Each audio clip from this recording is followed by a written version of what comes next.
Hello, this is Sinister Gambino here with a new stream. And the stream will be going over the event week for this week in Grand Theft Auto Online. But yes, starting off, I'm reloading my YouTube studio on my phone for like the desktop version real quick. Make sure this live stream is working as it should, and it does seem to be the case.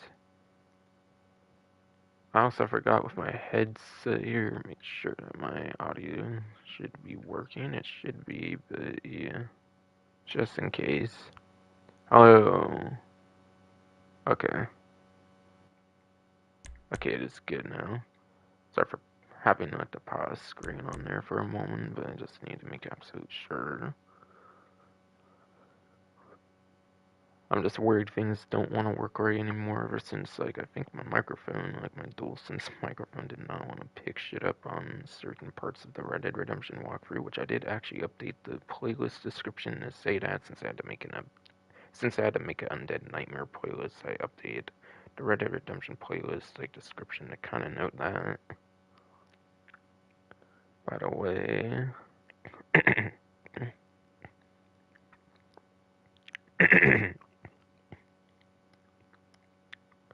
all right. And then I have my phone on the spreadsheet for vehicle performances now, so it should be good to go now. But yes, going into the title of the stream, I decided to choose 2 times money in RP for the alien survivals. The reason I did not choose special cargo 2 times money RP, which I know is a much better money opportunity, is because I have already actually chosen that for a title of a stream in the past for the Andreas Mercenaries DLC within like the last month or two. So to not repeat a title, I decided to go with the kind of next best thing, in my opinion, is 2 times money RP for the alien survivals, plus it's a limited time, like, content for the month of October, obviously. So pretty fitting title for the stream, I would say for sure. Yes, as per usual anymore, there's no new major content when it comes to this event week. The most like new content when it comes to this event week is probably like any possible new like login reward, which I know there's definitely a new like mask or something. I remember definitely getting it earlier because I was on like very like early Thursday when like the event week changes, and I think I did get it. There's at least a new login reward. Besides for that, nothing major, I would say, in terms of new content yet, of course. It's only at the beginning of October. They're obviously going to say the big bangers for the end of October. Big bangers indeed. Why the fuck not? Fuck it. It's exactly when that kind of shit would be going for any of the upcoming major content editions. But yes. Halloween Horrors, there's going to be bonus rewards on classic Halloween themed modes. Now, it does not go into specifics here yet. But yeah, 3 times money RP on the alien survivals. They basically play like the alien, not alien. The alien survivals, they basically play like the regular survivals, I mean. Except you kind of are limited to alien weapons, or you're kind of limited to like the Unholy Hellbringer, the Widowmaker, and I think possibly the Up and Atomizer as well. So you're pretty limited in terms of your weaponry. Now, thankfully, I think the Unholy Hellbringer is kind of one of the better weapons because it's essentially a combat MG reskin, and at least in first person, as far as I've heard, there's like no recoil when it comes to the combat MG. So I assume it's the same thing for the Unholy Hellbringer, basically being a reskin of the combat MG, as far as I understand. Widowmaker is basically like a reskin minigun. I know, like, the Unholy Hellbringer does have a difference of not having to reload the ammo, which is nice, obviously, compared to the Combat MG, but yeah. As for the Widowmaker, that's purely a reskin of a minigun. It's pretty much just a minigun, but with laser bullets. Of course, something like that would be pretty good, too, in the right circumstances. And I'm not sure about the Up and Atomizer. I'm thinking maybe that's in the Alien Survivals, too.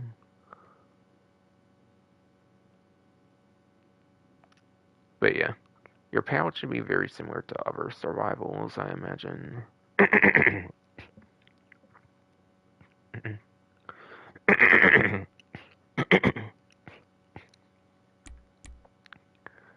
BS, should eat fucking fruit. Payouts are definitely pretty much similar to the other survivals in the game. Damn, I heard a random noise in my room apparently. BS. Payouts are pretty much the same as any other survival. I do believe there is the endless wave option as well, like they do with the newer survivals. Now, I think the Halloween survivals, or the Alien survivals, were actually the newest, like, Rockstar created survivals, as far as I remember. I think one of the casino updates, probably Dumb Casino Resort, they did, like, new survivals, if I recall. And then later, like, in October of that year, whatever, if obviously they did those Alien survivals, whatever. So I think it's the latest rendition of Rockstar created survival, so I assume it does have the endless wave option if you are interested in that. If you need to shoot for like the 250 waves, for example, for your career progression, then you should be able to do more than 10 waves on these Rockstar created ones. But quite frankly, the Halloween maps probably are not going to be as good as like the nuclear silo survival map, in my opinion, where you can like camp in like one of those interior sections and use like the stun gun on any of the like juggernauts and stuff like that, since you're only going to have juggernauts in that one, since the nuclear silo does not have like helicopters, of course. So yeah, there might be some pretty good maps. I'm not going to deny that. I'm not sure how good each individual map is for the alien survivals. Could be a good time to shoot for some of those survival challenges, no doubt, assuming they do count along with the other types for those alien survivals. Yeah, I don't know. I can think of anything else to mention about the alien survival payouts. If there is an endless wave option, the payouts can definitely be quite nice. If it is limited to 10 waves though, then not exactly going to be the greatest payouts though. But I would imagine the payouts for like a survival would probably be down in adversary mode, as long as they're good at the survival and can do it efficiently and whatnot. yes, and you can do it efficiently and whatnot. And onto this section here, the Scarlet Vintage Devil Mask. That seems to be the brand new, like, login reward thing I was kind of talking about earlier. They have not released that in the game, I'm definitely certain about that. And they do a lot of new stuff for Halloween events, that's not too surprising. That would be a new one that they've never released before. Unlike other login rewards where it can be kind of hit or miss. Though I feel they have been doing newer login rewards lately, which has been good. Rather than like duplicate repeat ones and whatnot.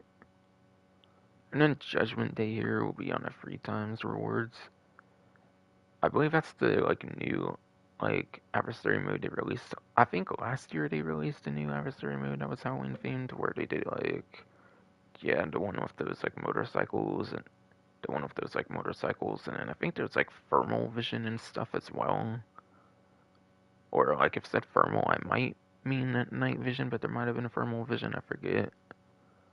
Because thermal vision would go well with the red like headlights of like the Sanctus is there, so like maybe it was thermal vision. It was a pretty interesting game mode from what I recall for sure. Because this is definitely going to be a very good month to go for tier 4 of the adversary modes as well, just like the survival thing there, especially this week at least, where it's going to be at 2 times. So definitely this is a good time to get this adversary mode entered into your career progression if you still need that. This could be the first month where it's possible to complete tier 4 for like participate in 25 different adversary modes. I don't know. I feel at least as of last month it might have been possible to finally start hitting the tier 4. But if not, then I think for sure this month would be the month to be able to finally be able to hit it.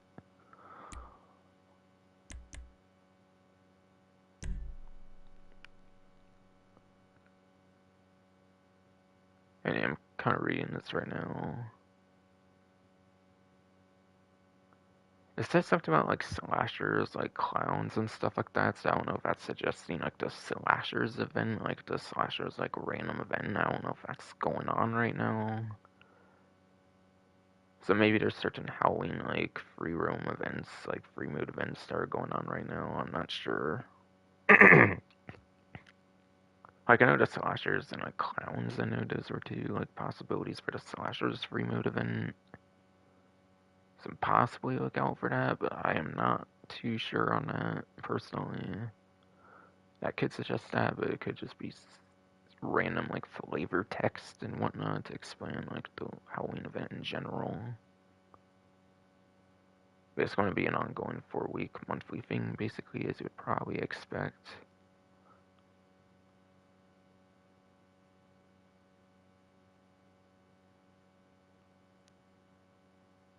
And then, yeah, as it gets closer, there will be new bone showing events that have never been in previous years, basically paranormal activity, ghastly collectibles, and then more throughout the month. Some of that I did cover in my like video where I go over like the leaks. I do have a leak video where I typically go over the leaks of every single DLC. I kind of do a video kind of thing like that for every single DLC where I go over any of like the upcoming any of the upcoming content in the news. And then when it actually releases, obviously I do these kind of streams. And then 2 times money in an RP on the classic Halloween themed modes. Maybe there will list more of them this time. Yes, they do.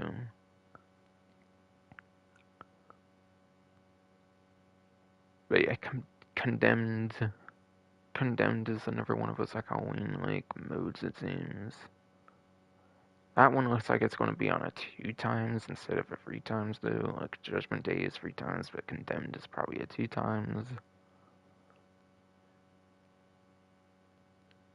So number one at least of a money opportunity will be Condemned. So at least 2 adversary modes, so it'll be pretty easy to enter with the money opportunity going on right now for tier 4 of doing the 25 different ones. Definitely for sure. And the rest of it's just stuff from before. BS, shitty fucking fruit. Rest of them is just stuff from before, though.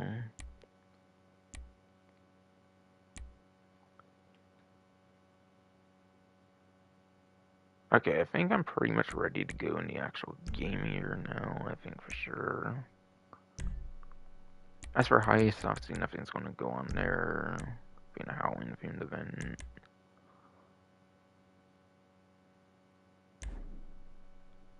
This is all still going on, not necessarily for too much longer per se, but it's still a thing going on. I wouldn't even be surprised if the game notifies me of how much time remains for that shit when I first boot it in, since it's getting near the end.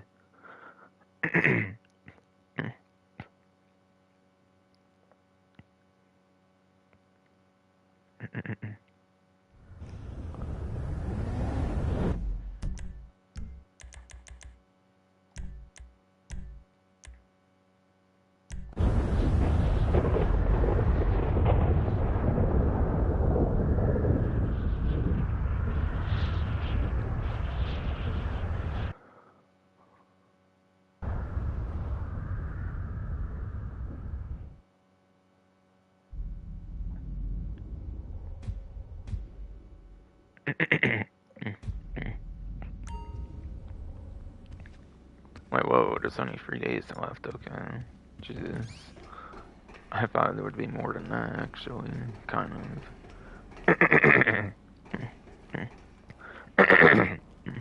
Hey! BS, they fucking throw. I thought there would kind of even be more than that, actually.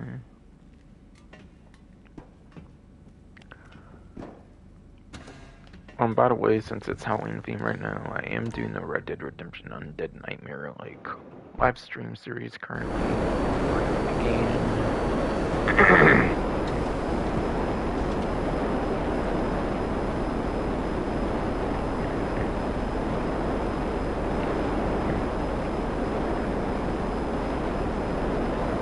BS, shitty fucking bro. I am currently live streaming Red Dead Redemption Undead Nightmare, by the way, if I was interested, possibly.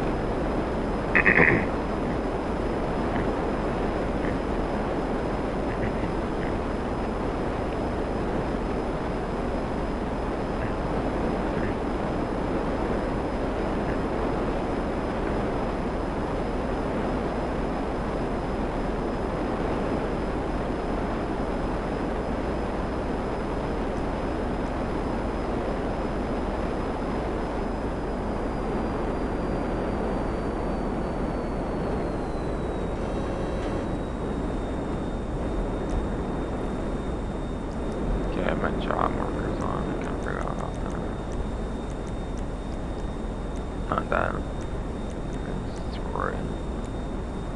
So I'm just in my services. I try to change the job. I don't know. I might be messed up on the muscle memory lately because I don't know.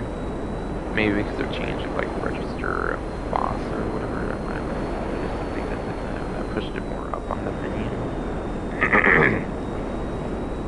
Might have been this DLC that made the like register as a boss that consolidated the ones more up on the menu.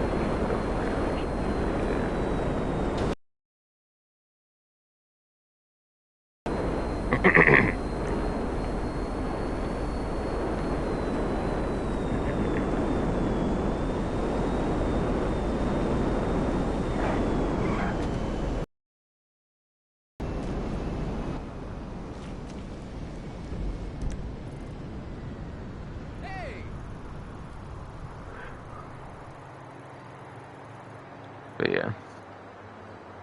Regular time trial, by the way, for the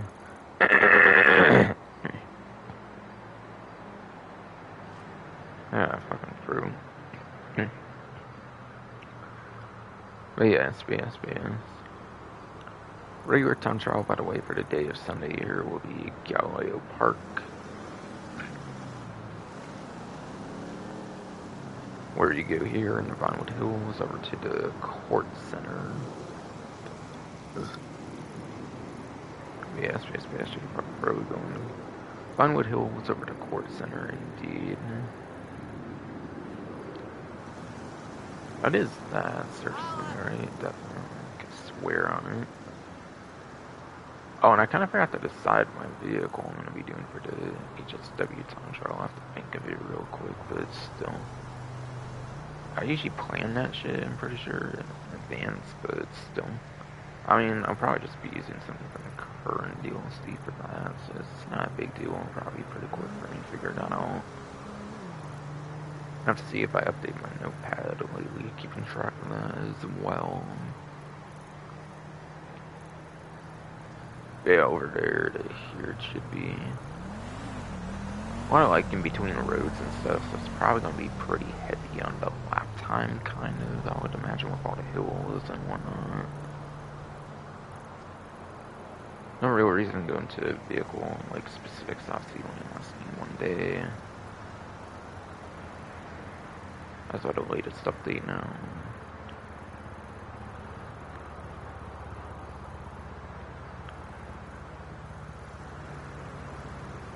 Okay, I'm trying to find the source data one right now, by the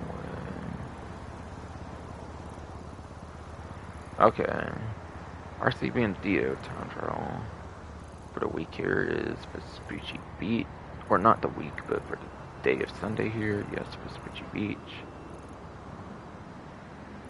As per usual, I recommend just eventually figuring out the corners just by doing it yourself, or obviously just look up some video guide on YouTube. Either just getting used to the corners yourself, or a video guide is pretty much probably the best couple ways to go about any of these, really.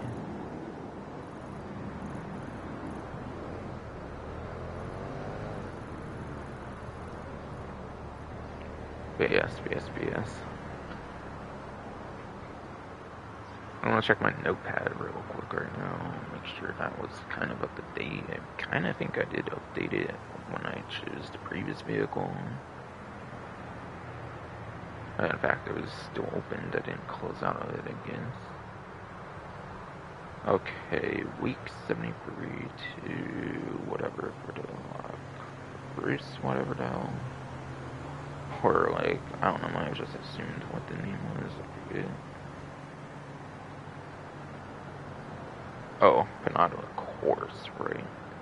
I might have spelled it right at least, right? Shit.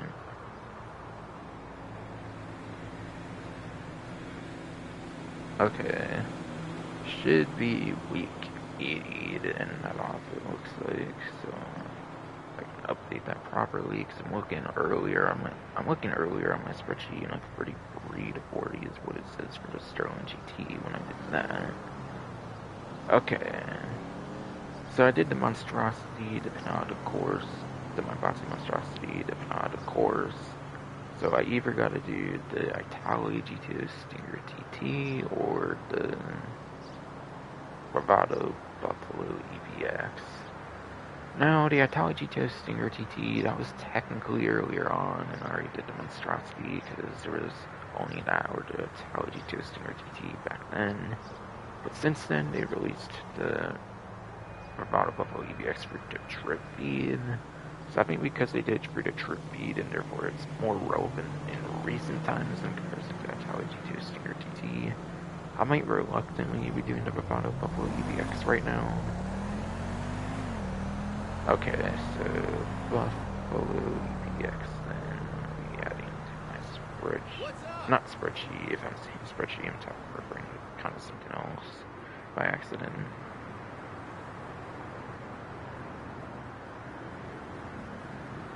Buffalo EVX, whatever, will be for weeks 81, 88, then basically.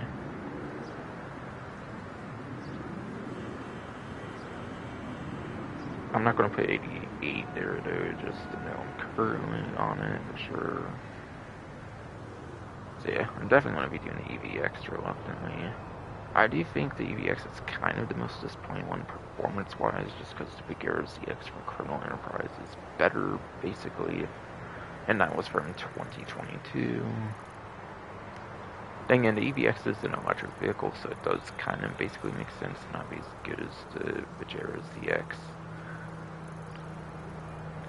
But yeah, HSW time trial for the week loops back to the very first one with East Von Whittier. So a new loop of it, new vehicle I'll be using for those. It will be a Buffalo EVX, as I basically just confirmed. Now, as you might notice, when I hover over this, there's no part-time at all, and that's because part-time is determined on each individual vehicle, or like there's kind of a class system, I think, like a tier system or something. Like one class or tier is like comprised of like a couple of the different like vehicle classes in the game. So like for example, I think sports supers and motorcycles are like kind of the highest tier that has like the most strict times in a sense. They have like the smallest times in a way because they're obviously corporate vehicles. And I think you have stuff like muscle car and maybe like SUV and stuff are like the tier below. So it's kind of determined off of something like that. The only real rule is you have to use the HSW vehicle, obviously, as the time trial suggests. So yeah, a lot of the newer ones tend to have a lot of like power creep to them, essentially. Like usually when they do newer HSW vehicles, the speeds and stuff tend to kind of evolve over time.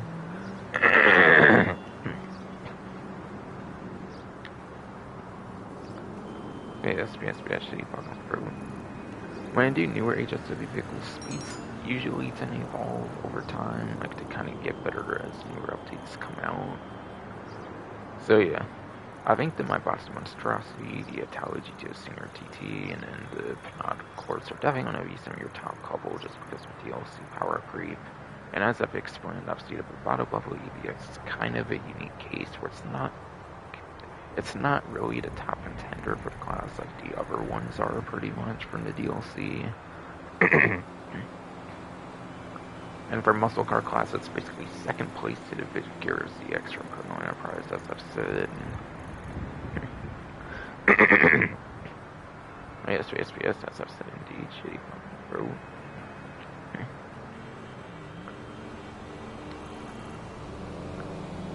Some of your HSW supercars, and then like the HSW Hotshot Drag.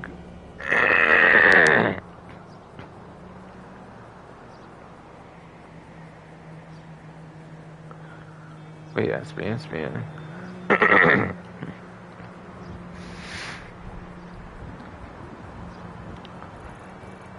But yes, she fucking wrote down. Aside from a couple I've mentioned from the latest Andreas Mercenaries power creep, a couple of your HSW supercars can kind of tend to be some of your better options just because they're supercars kind of, and then the HSW Hotshot Drag being a motorcycle and not being anywhere near as spacious on the road as the other HSW vehicles. Since it's a motorcycle, it takes you nowhere near the amount of like road space and stuff. HSW Hottail Drag is a very damn good one too.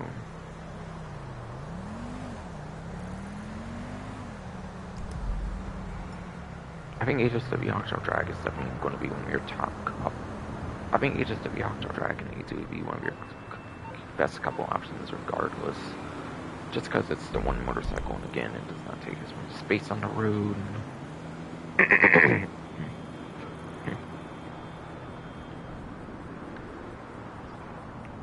yes, motorcycles do not take as much space on the road, indeed, you shit fucking road.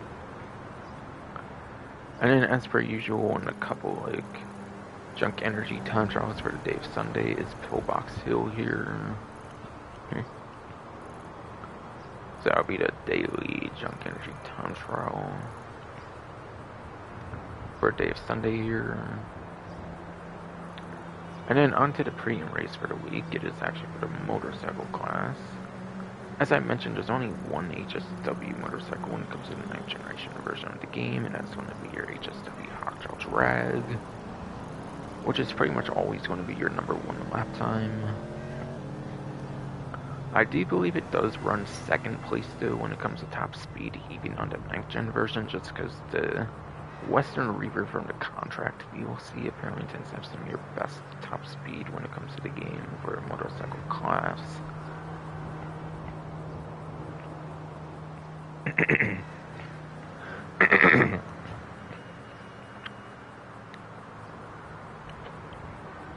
yes, she fucking through. So I believe it's pretty much your number one lap time, and I believe it's pretty much your number two top speed when it comes to 9th gen as well, believe it or not. Now for a lap time when it comes to motorcycles.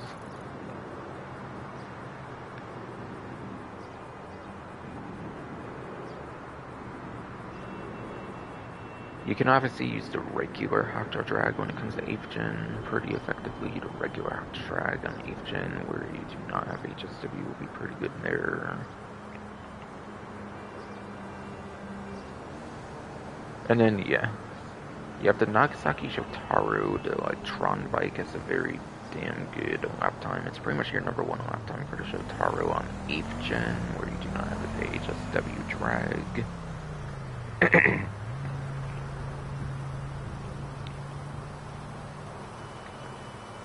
And then it looks like your number 3 lap time looks to be the Shinobi from like the contract DLC. Shinobi is basically your number 3 lap time when it comes to 8th gen in particular. You could even use something as affordable as like the Body 801, and that's still like number 5 for lap time and top speed pretty much. So you could even use a $10,000 like Body 801, and you can use it kind of effectively for like 5th place, more in like top 5. And it's like a super dirt cheap motorcycle in the game.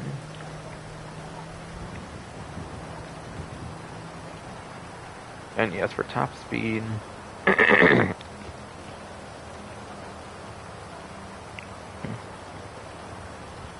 But yes, for 8th gen for top speed, indeed it goes to Reaver for number 1, and technically it's number 1 actually as well for 9th gen for the Western Reaver. So for some reason it's top speed heavy, the Reaver might actually edge out better. But for the most part you're probably going to be having to deal with lap time when it comes to a premium race, because most races will be lap time, because top speed is very niche.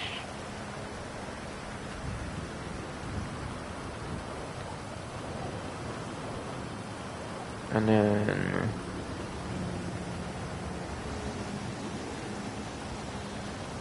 your Mabatsu Mancha Scout and the Calbrigo Heist DLC is their like next best top speed aside for the Western Reaver for 8th gen, and then the BF400 from like the Cutting Stunts DLC is pretty much your 3rd best top speed.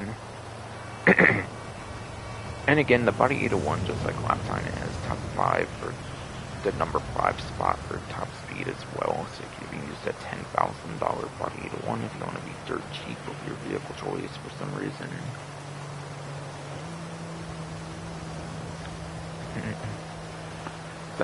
So that should explain any like vehicle options for 8th gen as well, basically. Their lap times, top speeds, good couple of few options that can make sure worthwhile to use for either circumstance for 8th gen. For 9th gen, I would pretty much say the HSW hostile drag, because there's bound to be enough lap time where you would probably be choosing the hostile drag over the Reaver anyways. But yes, lap time is like cornering in the city basically, but yes, any cornering in the city basically is considered lap time basically. So as long as there's much of any turn in a race at all, you'll probably want lap time. Top speed, you would want to focus on top speed in very niche circumstances on like a highway. Yes, shitty fucking through. In very niche circumstances, only you want to focus on top speed, like on a highway, airport runway, Fort St. Cudo runway, Grand Sonora Desert, airstrip, basically. Anything like that, really, that's like along the straight, pretty much for the most part. Those would be your, like, top speed. Those kind of areas would be like your top speed heavy areas, which it's not a lot at all, pretty much.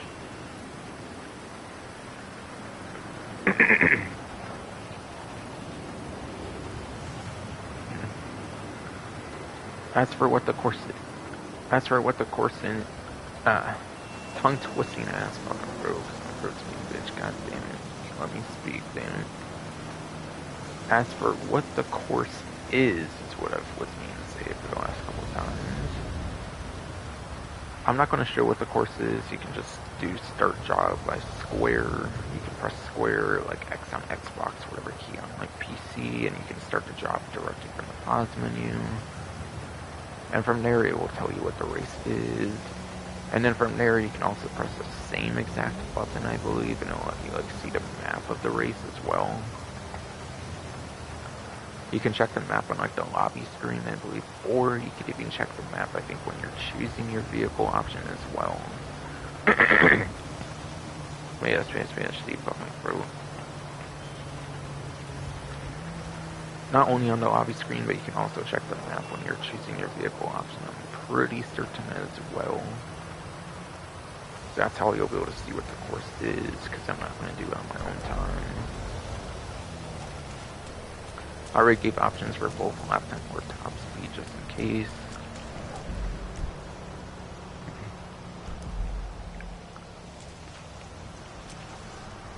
But yes, I do not think I have much of anything else to talk about right now, like outside here.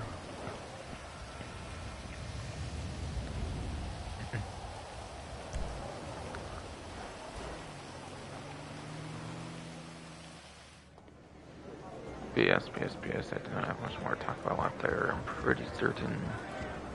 But yes, podium vehicle for the week, already looked earlier on the Rockstar Newswire, it is going to be the Bravado Greenwood.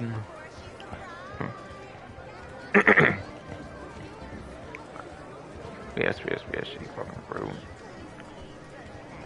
Your podium vehicle for the week is the Bravado Greenwood, which is actually an Amani Tech vehicle, so it does get some of those upgrades, which it makes it a pretty alright vehicle, actually.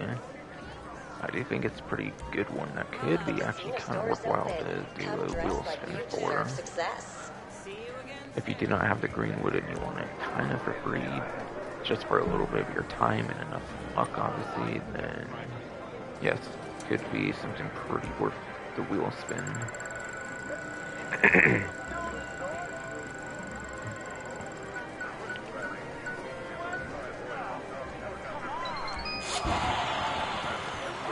Colored diamond sweater, apparently for clothing on lot.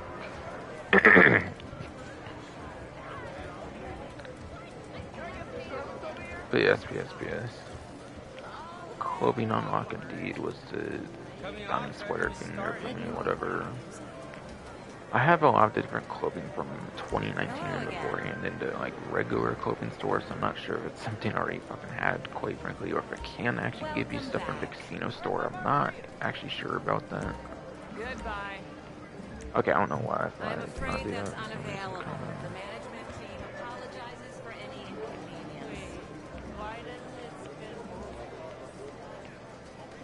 But yeah, Bottle Greenwood, that's definitely not vaulted in the game. I'm definitely certain it's still in the game. It is a money tech, so it's bound to still be in the game. And it was only with the Colonel Enterprises DLC, so it's only been available for like the last year.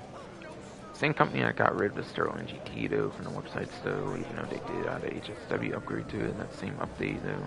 So who knows, but I'm pretty certain it should be available still, and it's probably stubborn actually, not legendary, that's right. Doesn't tell you what website on there though, so I don't blame myself for kind of forgetting a slight sense. I should have remembered better. Alright, yeah, Bravado, but yes, Bravado Greenwood is on the Southern San Andreas website for 4-door. But yes, you see this right, it is indeed the Bravado Greenwood. That was the same vehicle that was Sweet's car in Grand Theft Auto San Andreas. So it does have some pretty cool nostalgia to it, which is pretty sick as fuck. Not only does it have some amazing nostalgia to it, again, it's a money tech, so you get stuff like the missile lock-on jammer, the remote control unit, slick mines, and an armor plating. Now, unfortunately, it is one of those like newer money tech vehicles. The original like money tech vehicles from the contract DLC are kind of some of the better ones in a sense because they have like bullet resistant glass and like front mounted machine guns, which is pretty good for player versus enemy content, like content against like AIs in the game, basically like contact missions and stuff.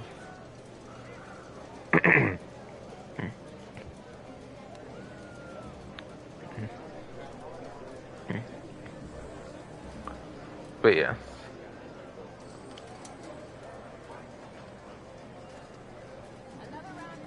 As for which one I would recommend for missile lock-on jammer or the remote control unit, since you have to decide between one or the other, I easily say missile lock-on jammer. It's a muscle car. It's not the speediest muscle car in the world for sure, so definitely going to be wanting that missile lock-on jammer. I guarantee it. I guarantee it indeed, shitty fucking bro.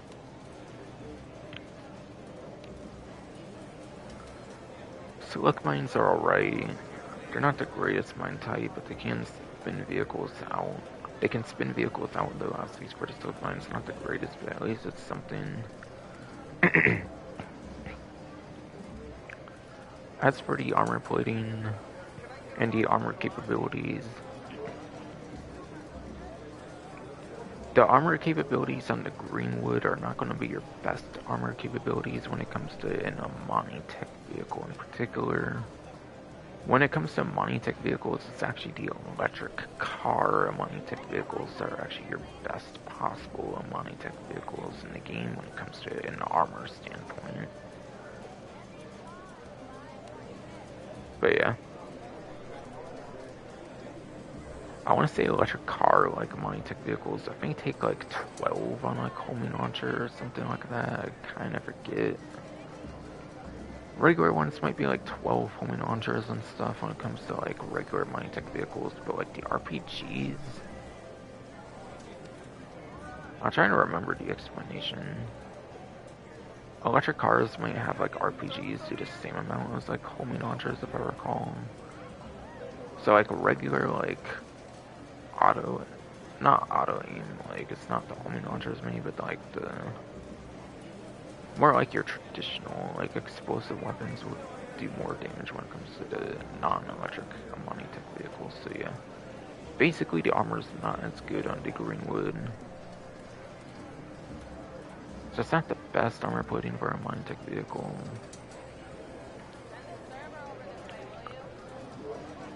But yeah, no bullet resistant glass unfortunately, so you're not going to be protected when it comes to gunfire in your actual windows. Like you are with another muscle car known as the Bravado Buffalo STX that also has a Amani Tech, which is basically a better 4-door muscle car that you can use for a Amani Tech vehicle. So right away, it's not the best muscle car when it comes to Amani Tech, definitely not. And again, no front mounted machine gun since it is a newer one past the contract DLC. It does not have the front mounted machine guns on it. So you do have to use your own weaponry, and no mounted weaponry, which is definitely a little bit unfortunate. And then as for a kind of unique quirk of the vehicle, it's a muscle car, so it does get access to the muscle car wheelie feature. So because you do get access to muscle car wheelies, you could maybe like take advantage of it to get off of like a highway or something like that. So if you're like stuck on a highway, if someone's like griefing on like a highway or something, or you just need to get off of a highway or something, you could probably take advantage of your muscle car wheelie to try to get off of like the highway or something. Pretty niche use, but something that could probably be pretty handy regardless though. Definitely something that could easily be pretty handy though.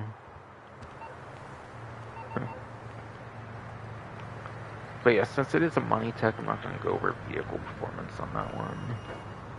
Like I said, it's not the greatest when it comes to money tech for speed. I didn't really mention the speed, but it's not as good as the Bravado Buffalo STX that came out beforehand.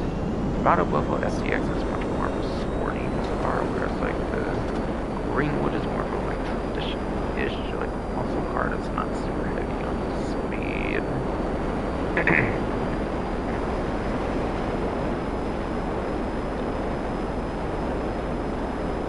But yes. Definitely certainly not something you would want to use in very many races, since it's not going to be super speedy anyways. And again, because of the speed, you're probably not going to want to use it as much, and it makes it even more of a strong case to use the missile lock-on generator, not the control unit, but that one, as I was going to mention earlier, since the speed is not so great on it.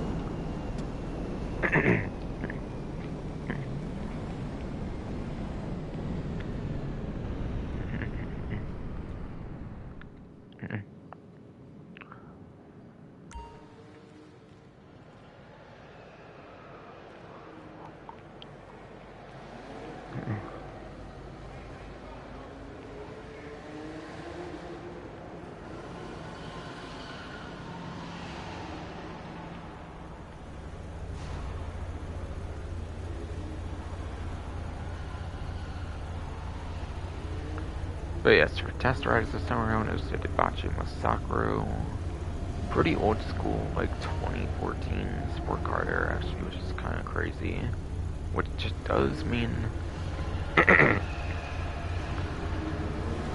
yes, you fucking through. Which does mean that it is in the story modes here, but probably not too worth it. Goddamn, wait. Really? The Albany Alpha and then the Bombastic Penumbra. These are all vehicles from like 2013 and 2014. It's pretty interesting selections over there, apparently. I'd probably highly pass on most of these, and to be honest, just to say right off the bat, then.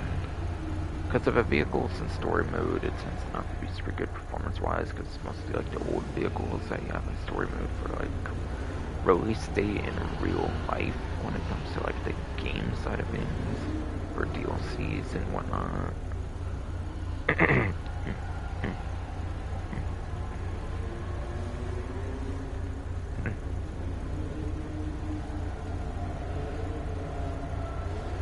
Goddamn, my Chrome app had to reload, what the hell?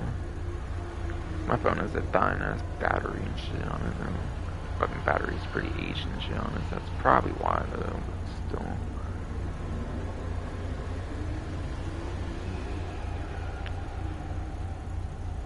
Okay. Penumbra and Alpha are full price, but the Massacro will be at 40% off. BS, shitty fucking fruit, damn it. So these two are regular price. Not that they'll be expensive anyway, since they are from like 2013, 2014, from like the story mode, as I've explained before. So without a discount, they're not that crazy costing if you really want them for any reason.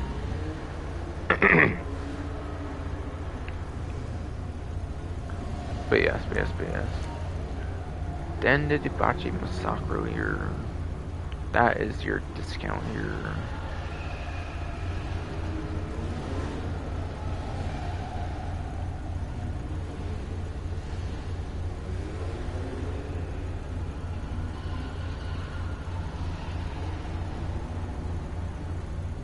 Okay, so starting from left to right here, the Debauched Massacro. This, I believe, was definitely 2014.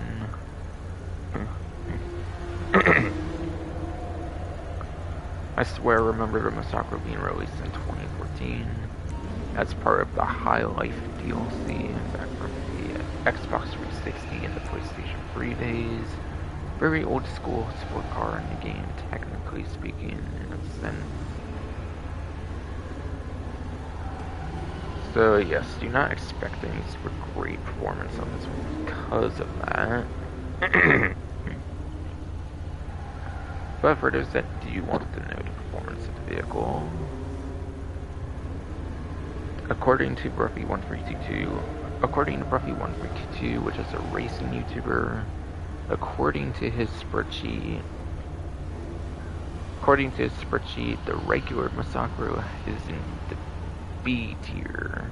Regular Massacro is apparently in the B tier when it comes to the sport class. And at best, that gives it 29th place for lap time, and then 25th place for top speed. So it's in the 20s, which for a sport car from 2014, I guess is definitely not that terrible, but still nowhere within the top 10 or even in the 10s at all, basically. So I would definitely pass on it when it comes to performance. When it comes to any serious competitive racing, pretty much.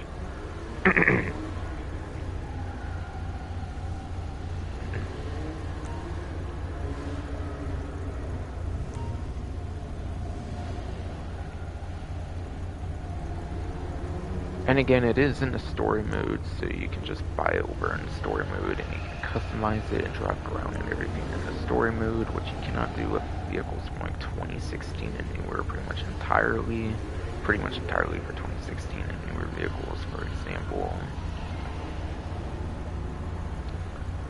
That's another big reason not. Yes, shitty fucking fruit. That's another big reason not to buy the Massacro pretty much for online. Onto the Albany Alpha. It's not on discount, so I'm not going to go into exact performance numbers over here for the number. This one I believe was even earlier.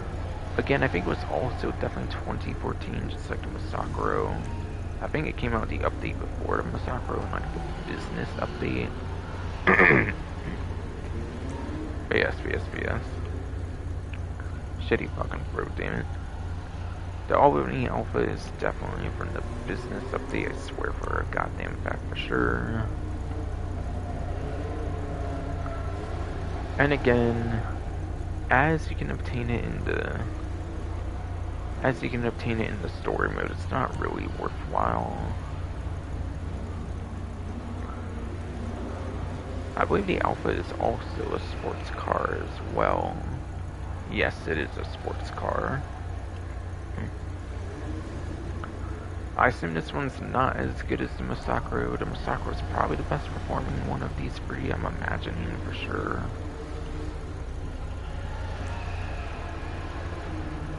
And then, yes, my Bozzi Penumbra. This was from day one of the game. This is from day one of the game, from September 17th, 2013.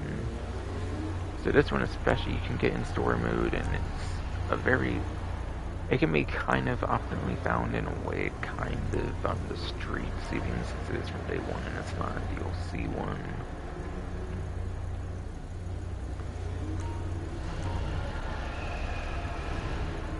But I'm not sure if you can buy the number in story mode, but you can at least find it in story mode, at least on the streets. But yeah.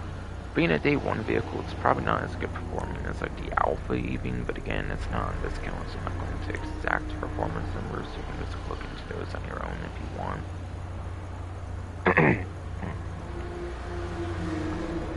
Probably the Massacre for sure is the best one, just because it's on discount. None of these are really super amazing options. Okay, on 40% off, that's only a $165,000 sport car, which is not bad at all.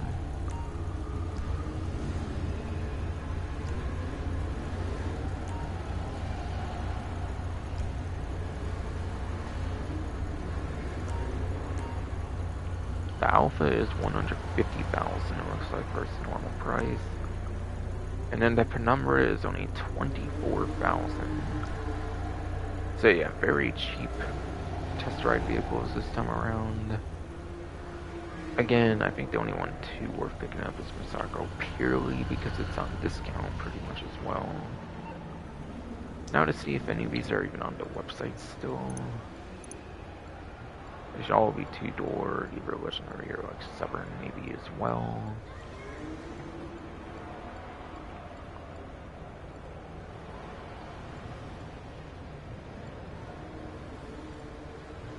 Alright, Massacre would definitely be on Legendary, I'm certain. It does say that, right? I'm pretty sure it does here, yeah. Legendary, Stubborn.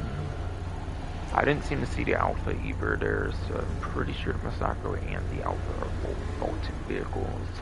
They're in the vault, so you pretty much have to get them in story mode, pretty much. Aside for this 1 week where you can buy them in online. And my Bastard Pit number, I think, was added later. I think that my Bastard Pit number was actually not purchasable initially in the online, but I think they added it later on through like the After Hours DLC. And the After Hours DLC, they also added livery support probably for the Pit number in that same update as well, where I think they added for purchase on the websites too.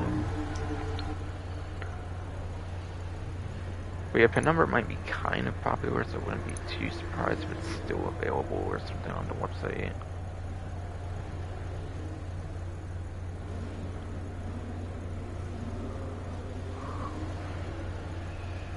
I mean, it is a day one vehicle though, so you might have probably removed it.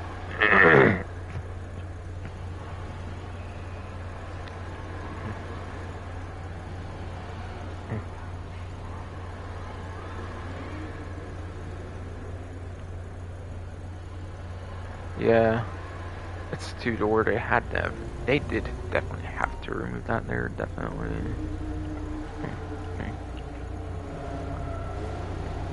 But yes, there is FOMO on all 3 of these vehicles when it comes to online in particular. I mean, the Penumbra you can just steal off the street, so it's not locked at all when you can just steal that one off the street. More so, these 2 are actually vaulted pretty much when it comes to the game. So if you want them, you pretty much have to buy them this week for the online, or otherwise you miss out unless you get it from like the car meet for the 9th gen version, where you can like buy the vehicles in the car meet on 9th gen.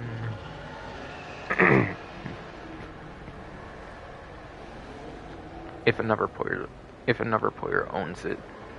That is, if another player owns it, yes, Shake Bro. And then it looks like the prize ride this time around will go over to the P-Fister Neon.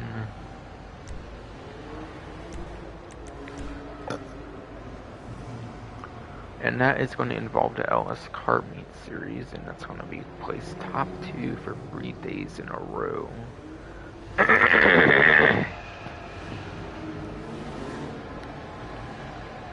BS, J fucking bro. Prize Ride Challenge this time around, place top 2 for 3 days in a row, indeed. Top 2 you could easily do in a street race.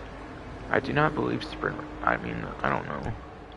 I might have heard sprint races count, but I think when they do a series, it's usually just the ones that are in the pause menu, I believe. So you probably cannot do sprint races, but I'm not the most sure, so you might be able to do sprint race. You might be able to do sprint races for that. I'm not fucking sure though.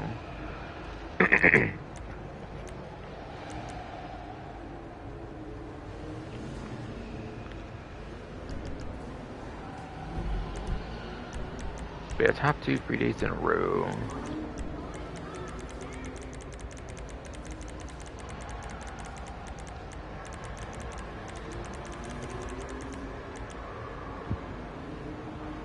starting off a pursuit race that requires 4 players, so doing it for the pursuit race, doing it for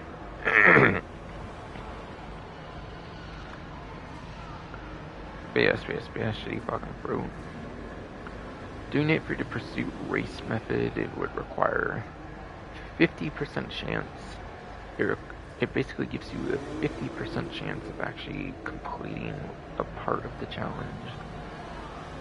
Since you have to place top 2 and there's 4 minimum, that's basically 50% chance of actually getting it through the pursuit races. Again, street races is where it's going to be at pretty much. Where it requires 2 players or more, since 2 players or... I mean, the challenge requires 2 players or less, but the actual races, you need at least 2 players, so you want to be playing with the minimum of... Yes. You want to be playing with the minimum amount when it comes to street races for that challenge, to succeed in it as much as possible.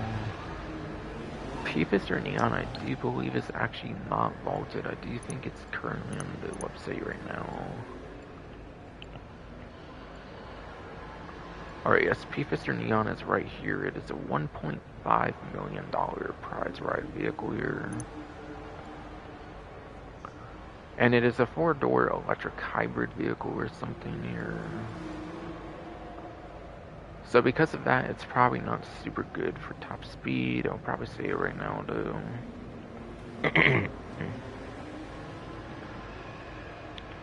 But yes. Going into Bruffy 1322 spreadsheet.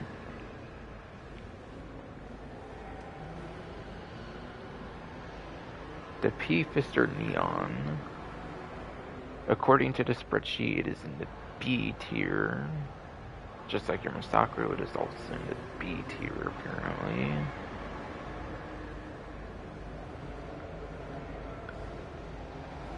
But yes, Shitty Fucking Road is in the B tier.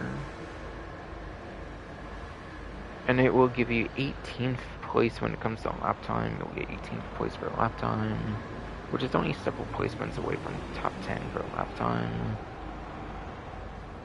But it is 78th place. But because it is electric again, it's an electric hybrid or whatever the fuck, it only gets 78th place for top speed. So if you are in a race that has a kind of heavy lap time and like little to no like top speed, it could be okay, I guess, kind of ish. But it is several placements out of top 10, so I definitely would not use it in races. Plus, if any race has much of any top speed at all, then probably not a good option, really.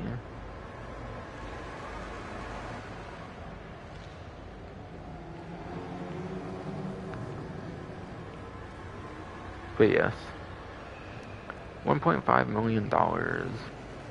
I feel that's like a couple hours usually. I feel it's like usually a couple hour investment. Cow Perico especially anymore is not good anymore, I get it, but Cow Perico I think was still a good indicator of like how much money you can make in an hour, and you could still kind of make like $1 million in an hour with like business stuff and whatnot, kind of, I imagine. Plus if you then there's the casino heist and stuff too, which is like an hour to maybe like 2 hours or something, which isn't that bad. So it's like a couple to few hour, like, it's pretty much a couple to few hour grind, I would say at this point, pretty much.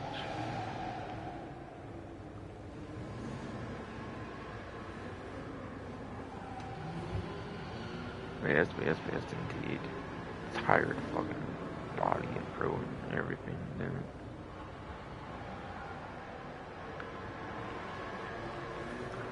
And then as for the HSW test artist round, it is the Principe Devastate 8.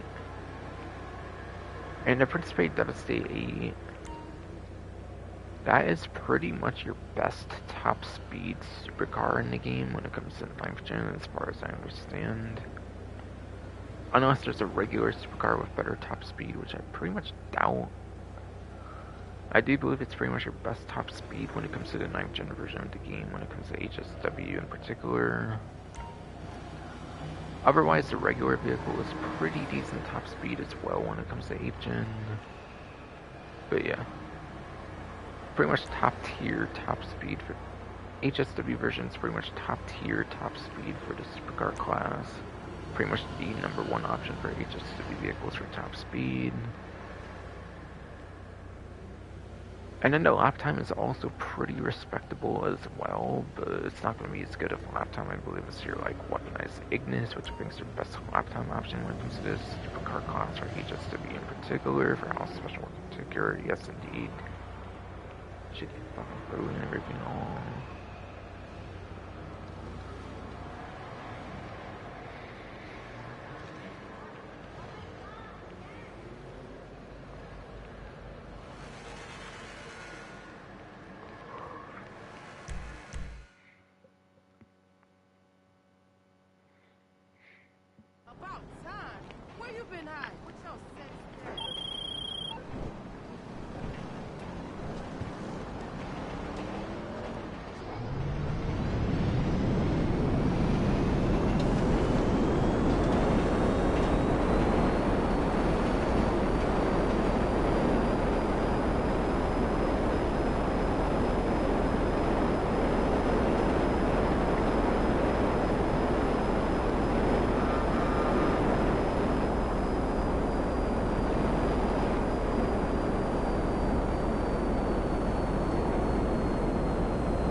I was kind of just checking where its stash house was, by the way, there.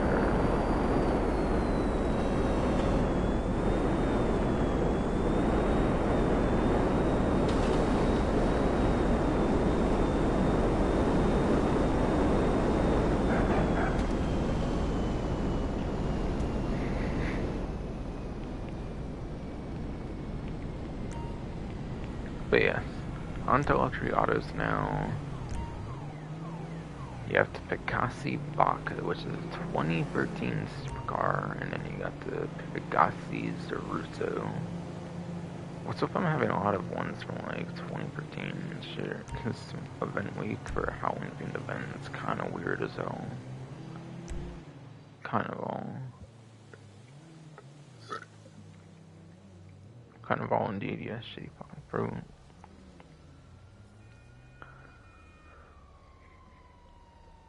I'm gonna assume it might be the Zeruso on discount here. If it's only one of them on discount, that is. Alright, yes. The vodka is a regular price, and then the Zeruso is your discount indeed. Of course I wore a condom. But yeah, the vodka, again, is a day one supercar, so it's not even going to be that expensive, which would explain it not being on a discount. It's better they did do the other one for sure on a discount.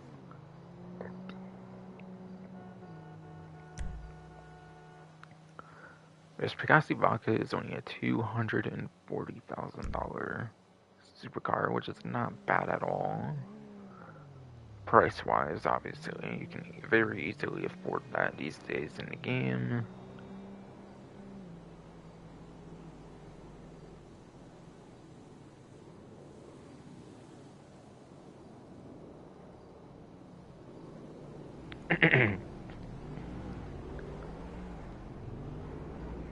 But yeah, day one supercar in story mode, so you can just buy it and like find it in like the streets and shit in story mode. No real reason to get it here. I doubt it. I highly doubt it performs good at all. And again, it's not on discount, so I'm not going into exact performance numbers. So on to the Pegasi Zeruso. Okay, this is probably the most Halloween-themed vehicle so far. I don't know, maybe the Devastate, maybe the Devastate for House was kind of Halloween-themed, perhaps too, with like a livery on it and whatnot too.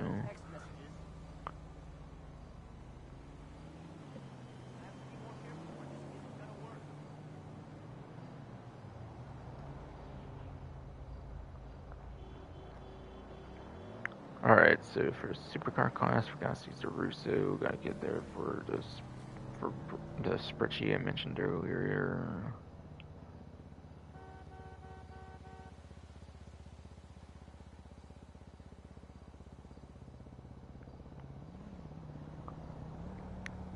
But yes, the Russo.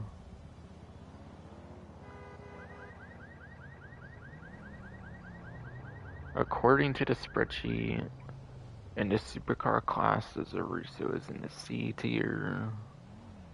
And that gives it 21st place apparently for lap time, and then 30th place for top speed. So 20s and 30s for its performances, not the greatest at all when comparing it to like top 10. I would say it's kind of where like it stops getting pretty competitive and stuff, or like racing and stuff. I would probably assume. But once it gets into those double digits, it kind of just does not become as worthwhile to pick up certain vehicles.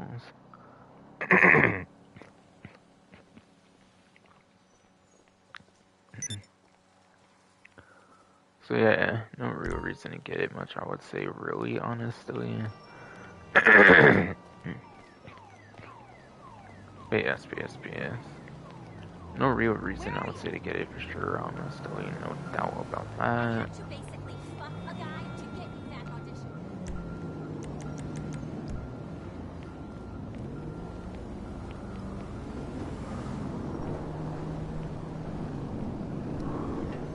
No real reason to get it for the most part, I would say, if you care purely for performance, pretty much.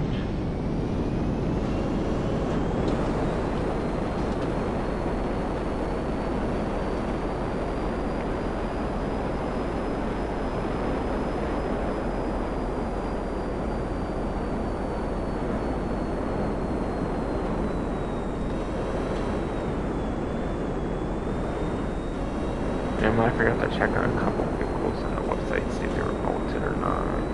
I don't know, it kind of gets annoying checking the websites constantly just to see if the vehicle's bolted or not.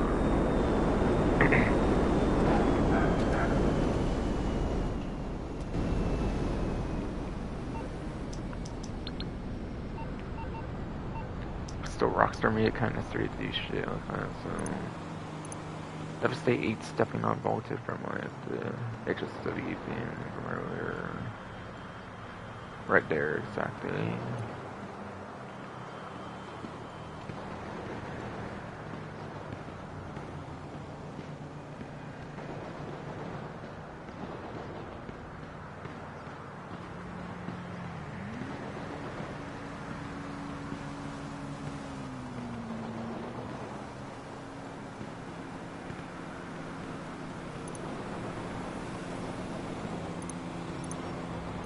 Whoops.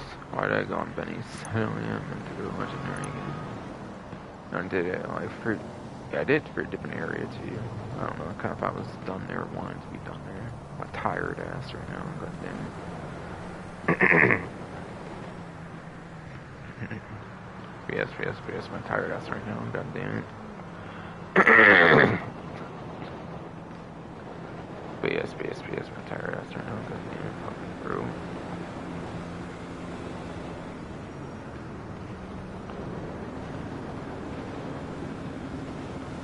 But yes, vodka's not on the website indeed, as expected. Zaruso was probably a two-door for sure.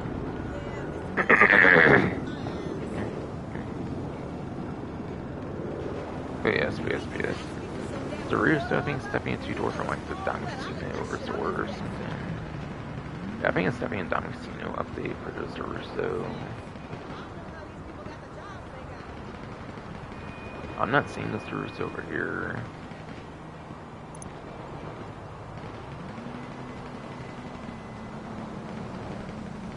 Yeah, Zaruso's definitely gotta be vaulted for sure as well.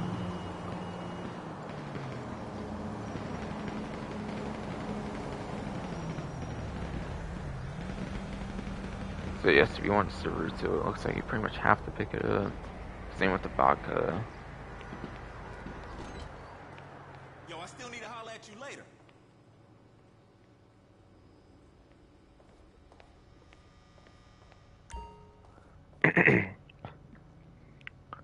But yes, and then for Simians here, you have the Pegasi Torero XO, the Pegasi Reaper, the Pegasi Infernus Classic, the Pegasi Monroe, and then the Pegasi Oppressor. Damn, it's all Pegasi shit here. What the interesting. I don't know if they've ever done that.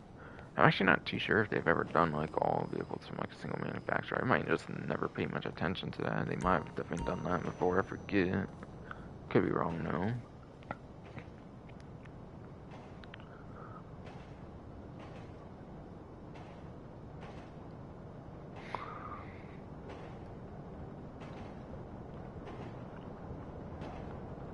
Okay. So it looks like you have the Torero XO and then the Reaper are your two discounts. Okay, never mind. Infernus Classic is also on a discount, so you have 3 discounts. The other 2 are not on discount, which is the Monroe and then the Oppressor, okay. 2 supercars and a Sport Classic. Yes, indeed. I forgot to look at the classing on the news wire, I mean. But I did remember their classings, yes.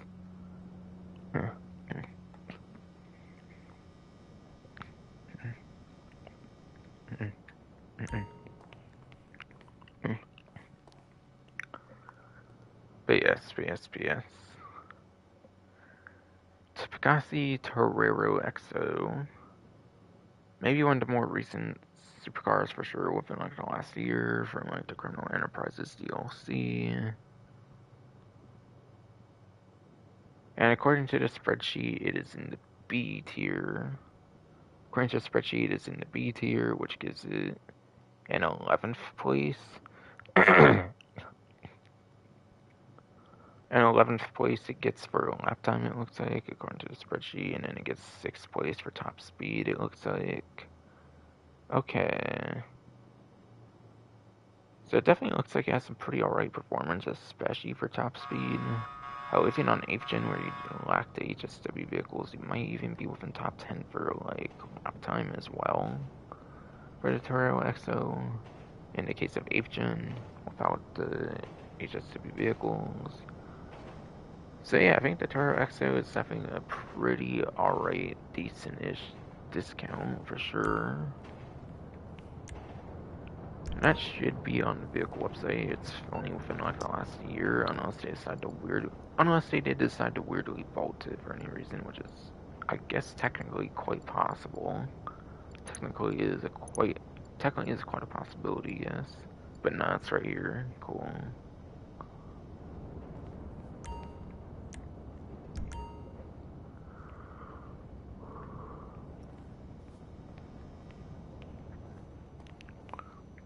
And then onto the Pegasi Reaper. This is a supercar from like the Finance and Felony update, I'm pretty sure.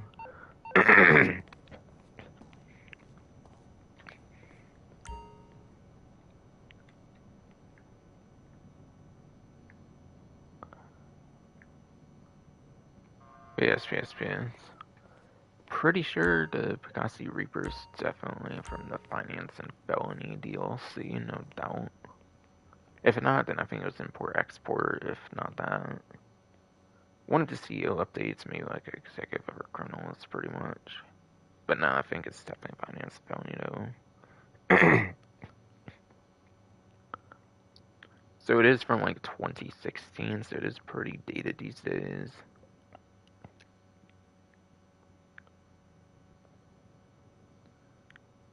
But yes, according to the spreadsheet, the Reaper is in the D tier. Reaper is in the D tier apparently, which gives it 40th place when it comes to lap time, and then 43rd place for top speed.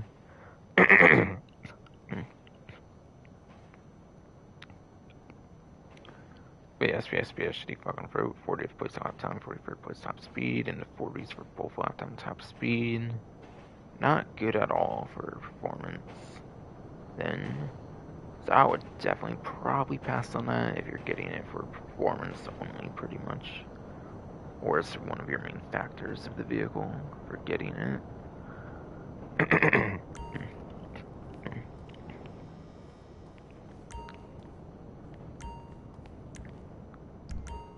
Okay, how about the Reapers? That on the website.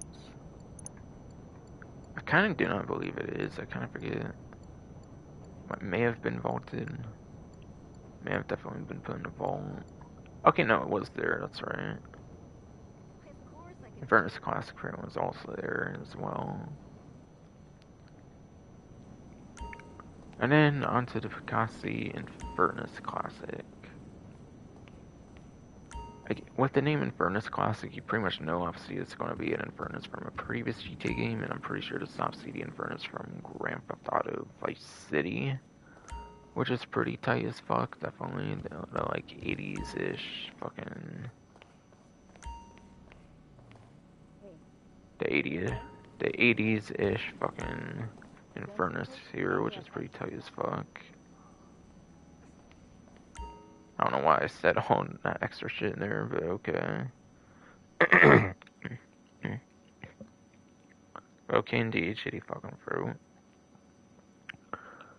According to the spreadsheet, the Inverness Classic is in the B tier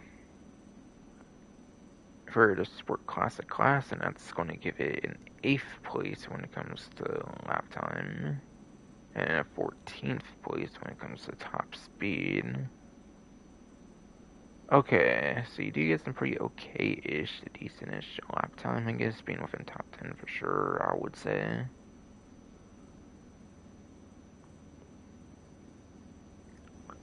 So the Infernus Classic, with that, combined with the retroness.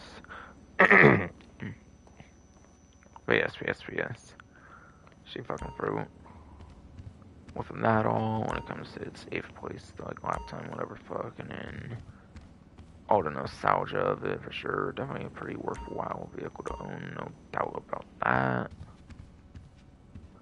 Can definitely be something pretty worthwhile easily.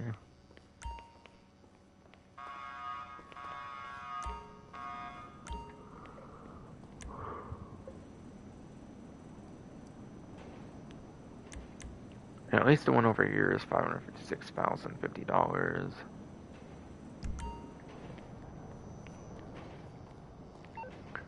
And then, yeah, Pegasi Monroe's actually even on the website. It's actually one of those day one. It's actually one of those day one supercars. I know it already appeared on the website for sure, but just for reminder's sake, whatever, I'll show it off here. Not on discount, it is full price for $490,000, but yes. It is one of those, it is one of the couple of few-ish, like, day one vehicles they actually kept for 2 doors for the Legendary Motorsport website.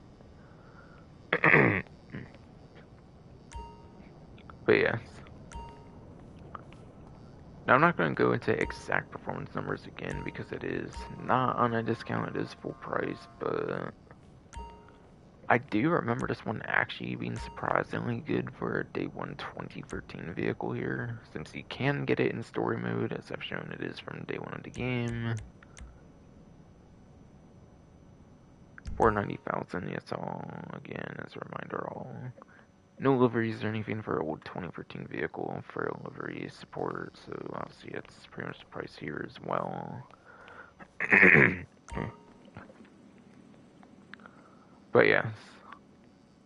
This one's mostly known for top speed. I believe it's actually a pretty damn decent good option actually for top speed, at least when it comes to the 8th gen version of the game. Obviously not for 9th gen when you have 2 HSW Sport Classic vehicles for top speed purposes and whatnot. So yeah. This is one of your top couple to few, I believe, best top speeds when it comes to this Sport Classic class in particular on 8th gen, and it's not too much worse than 9th gen either, so it can kind of be a pretty niche vehicle to use when it comes to top speed purposes for Sport Classic races for either platform pretty much. That's something I remember from talking about it before, whatever the fuck. I could swear on one road it's definitely pretty good top speed. From what I would definitely recall for sure. And then the Pegasi Oppressor. They even put a Warstock vehicle in there, pretty interestingly. So since this one is a weaponized vehicle and stuff, I'm just going to talk about weapons here. And again, it's not going to be on discount, it's going to be full price. You will be paying like $2,093,319.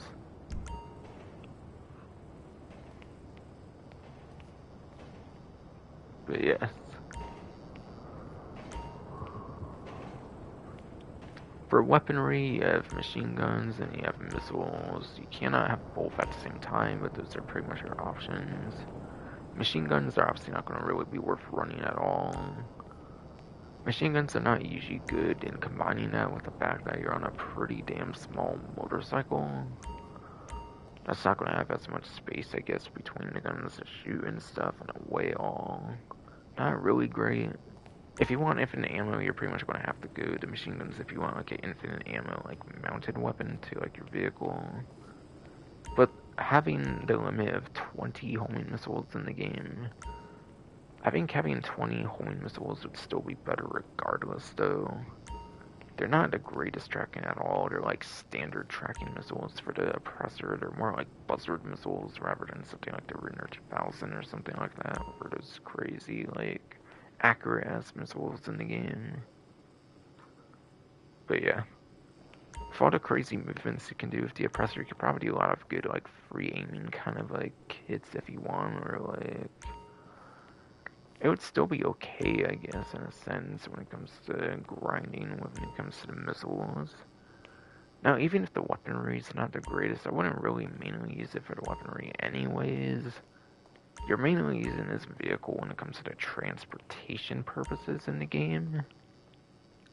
But this vehicle definitely, in my opinion, is some of the best point A to point B transport there is in the entire game, which is pretty good.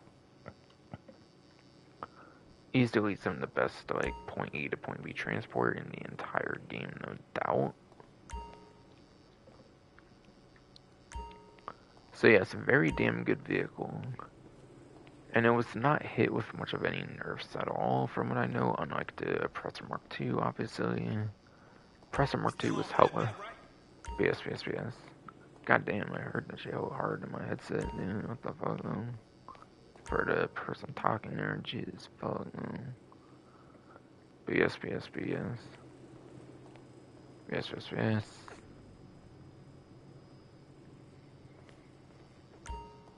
One of the best, if not like the best point A point B transport.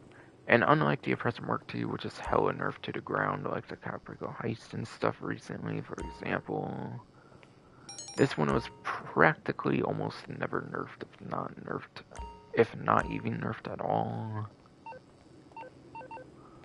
So yeah, pretty much just as useful as it was in its first day of release. But it's a rocket-powered bike, it has a rocket boost on the back, which makes it amazing point A to point B transport. It's a fine bike, obviously, with the wings and shit back there. So it can glide and stuff too. Very good vehicle to use if you're doing like business sell missions. It's a very good vehicle to use for business sell missions to get back to your sale vehicles as quick as possible. Especially if you're like me and you're usually doing a lot of like solo like sell missions and like invite only lobbies and stuff. If you're a lone wolf player, it's a very good lone wolf vehicle. Very good vehicle for lone wolf players for sure that are mainly doing like solo selling missions and invite only lobbies, like I said, for businesses.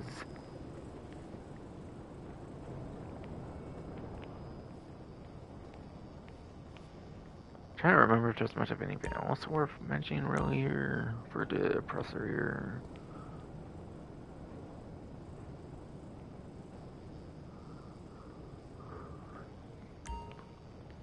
But yeah, the speed alone makes it a very damn good grinding vehicle for the businesses, like I mentioned in particular, pretty much.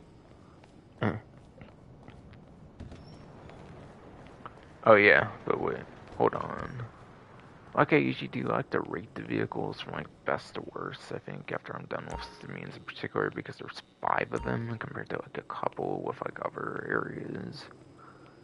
Easily the oppressor. Easily the oppressor, even though it's not on a discount, I would say is easily your #1 pick of this time around for sure, since it can definitely make things so damn easy for you after all when it comes to business, selling and shit, like I mentioned. Definitely your #1 option, I would say, even though it's not on a discount.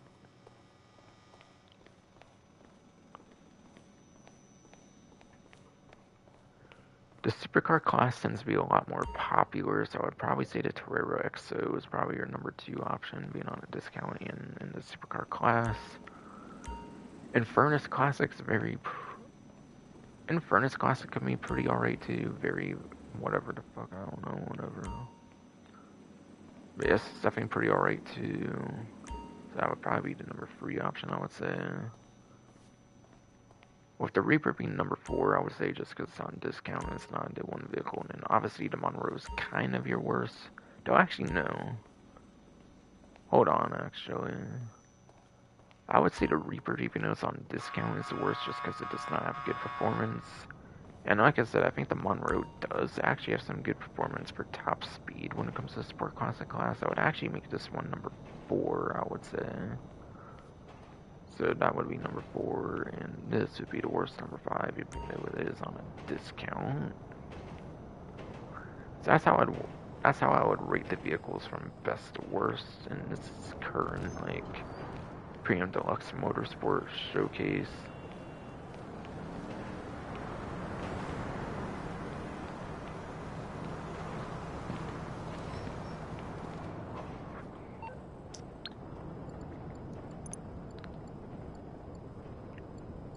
PS, tired ass fucking body and shit, I swear no. Eyes and shit. Back from Gun Rain DLC, it was back from the Gun Rain DLC for the Oppressor, yes. Indeed, on the vehicle website. Obviously, it's a weaponized vehicle. They barely touched the weaponized vehicles, if at all, even honestly, because they're some of the most useful content in the game, in a sense. In a sense, indeed. Yes.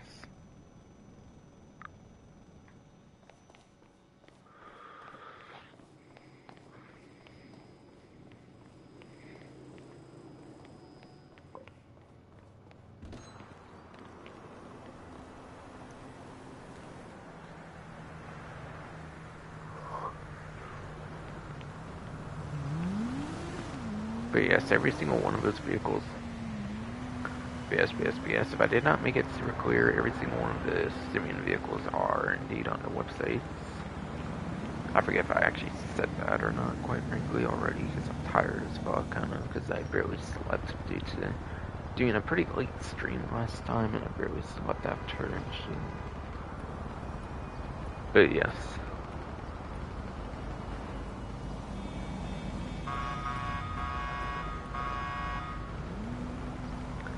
Now to go over any remaining discounts, money opportunities, all that kind of stuff for the smaller parts of the events. Now I got rid of pretty bulky like showrooms and stuff. In terms of like the amount of them and shit.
Yeah.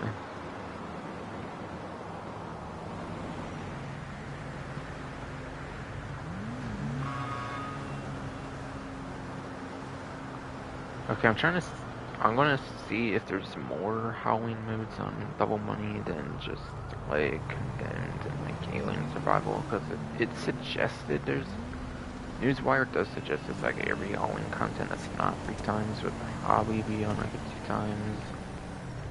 What else would be a good time to show off the returning adversary modes in the game and stuff as well?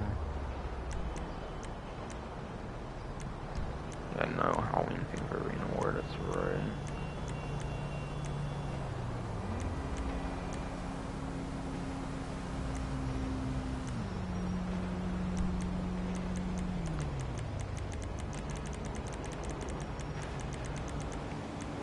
But yeah, as I mentioned earlier, the Alien Survivals. yes, as I mentioned earlier, there's Alien Survivals right now. yes, shitty fucking bro, as I mentioned earlier, there's Alien Survivals here. I do feel the Alien Survivals could actually kind of be easier than the regular Survivals because they're kind of pushed to use like the no reload like Unholy Hellbringer, which is basically a no reload combat MG basically. I do feel because of that it could have some easier difficulty, but still. I mean, why would you not just do regular survivals where you have access to all of your weapons pretty much though? I do not know. But yes. For survival tier 4 challenges and stuff, why would you not just do regular survivals anyways where you have access to like all of your weapons, whereas these might definitely be limited to your alien weapons only. But yeah, first one's in terminal, like the docks area or some shit.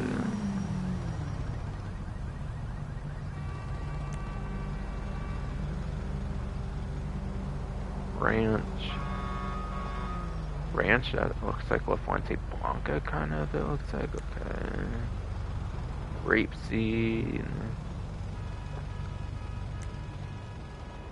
The desert with like the beam me up Scotty shit, whatever the fuck.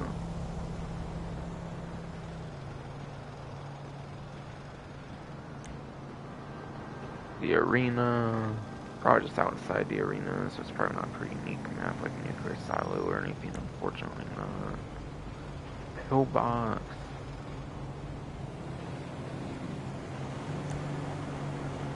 And Zancudo.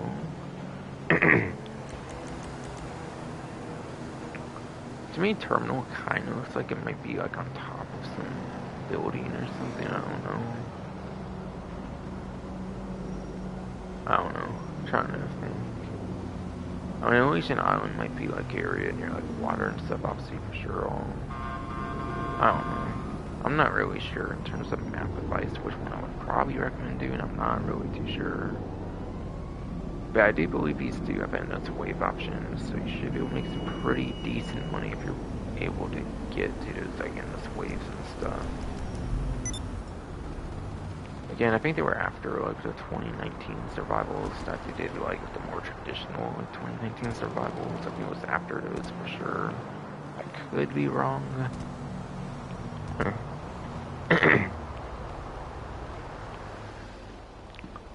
But yes, I could definitely be kind of wrong there though. I pretty much explained everything I wanted to mention on that one about like money making for sure, all for sure, indeed, shitty fucking bro.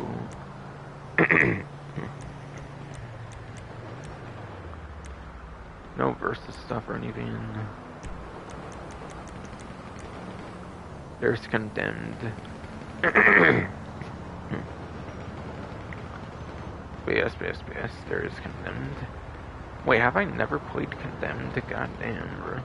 Interesting. Well, I definitely played that off stream at some point, then, that's for sure. It's an old game mode, so I'm not interested in really playing it on stream or anything. But yeah, adversary move payouts. different individual adversary mode payouts could kind of depend on like the amount of players that it has. Player count on this one's pretty low, only maxing out at 4 players.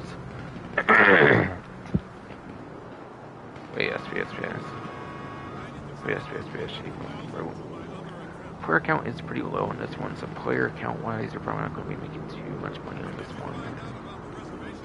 This one seems like a gunplay kind of mode, like you have a lot of like shooting and stuff. It kind of looks like you're like, seems like you're just holding a gun there, and it's not like a vehicular kind of mode. It looks like. I feel some of the combat related modes could kind of be some longer modes in some sense, so that might be kind of good in that regard. And then the rest would all kind of depend on like the amount of rounds and stuff that you can do up to. It depends on like, the amount of rounds, just how the game mode plays out, like depending on like, the rules of the game mode would determine like the length that a match would usually last.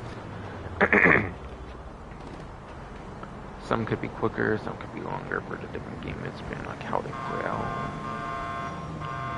Kind of difficult to predict the payout, but yeah.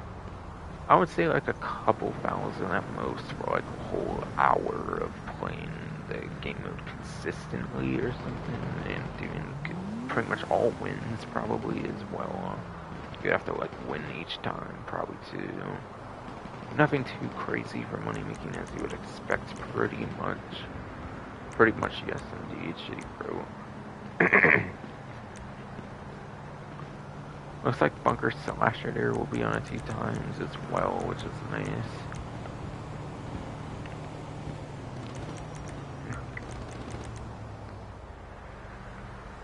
Slasher is definitely a pretty fun game mode.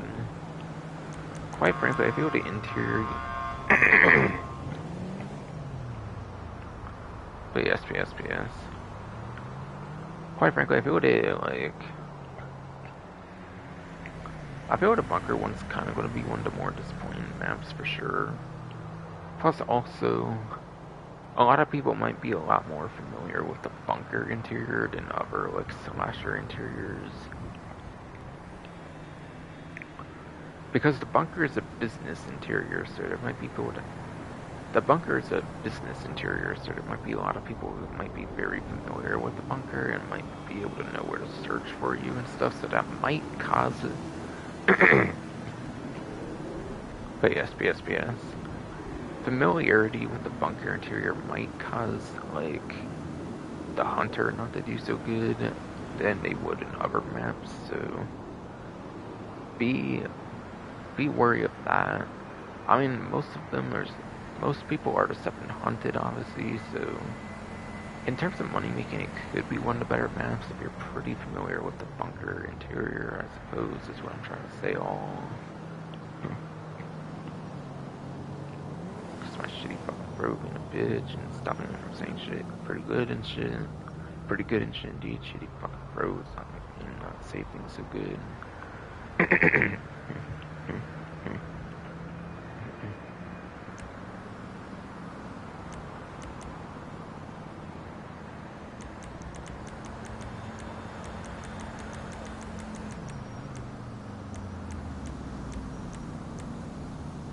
Of course, you have Diamond Slasher as well.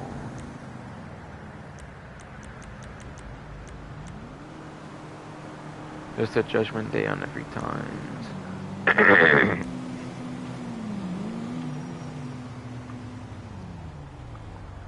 Yes, she fucking bro, you have Judgment Day 3 times there from earlier.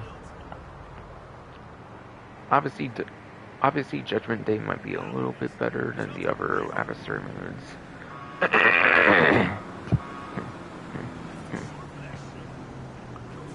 But yes, shitty fucking bro.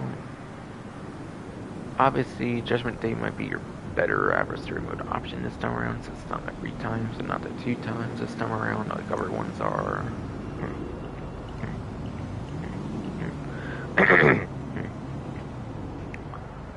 Judgment Day might be one of the better options indeed, because 3 times to 2 times indeed, shitty fucking bro. Lost versus Damned is that one like day and night deathmatch between the forces of good and evil.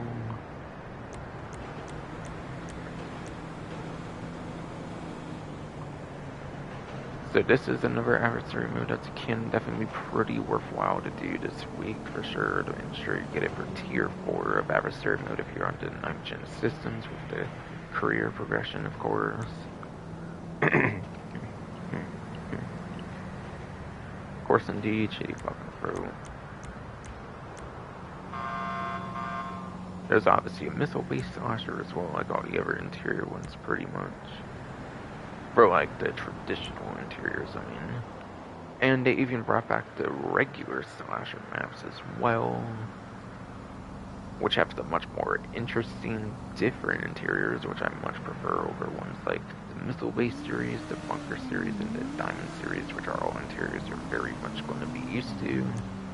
These ones, at least, you pretty much have much different interiors for sure. But yes, shady fucking pro. At least these ones you have much different interiors that you are not usually able to get access to, which is pretty tight as fuck.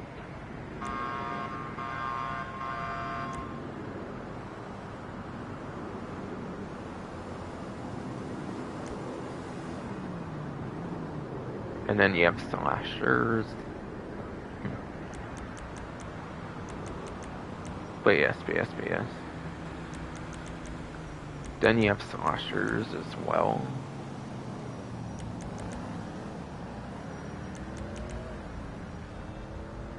Slashers is basically the successor to Slasher as far as I'm aware.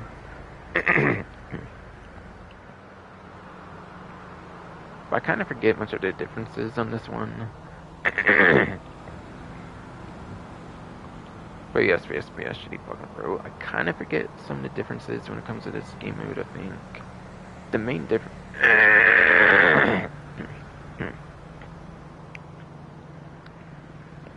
Sorry, Dan. Fucking bro. But yes. The main difference I can think of right on top of my head when it comes to slashers compared to slasher is that there's some kind of like night vision like gimmick thing or something. I think there's like a night vision gimmick or something. The night vision gimmick might make this mode easier than your like regular slasher. It's not rated as good, so I mean people obviously much prefer regular slasher over slashers, so it's probably not as good of a game mode per se. But still, I'm sure it can be quite some fun regardless.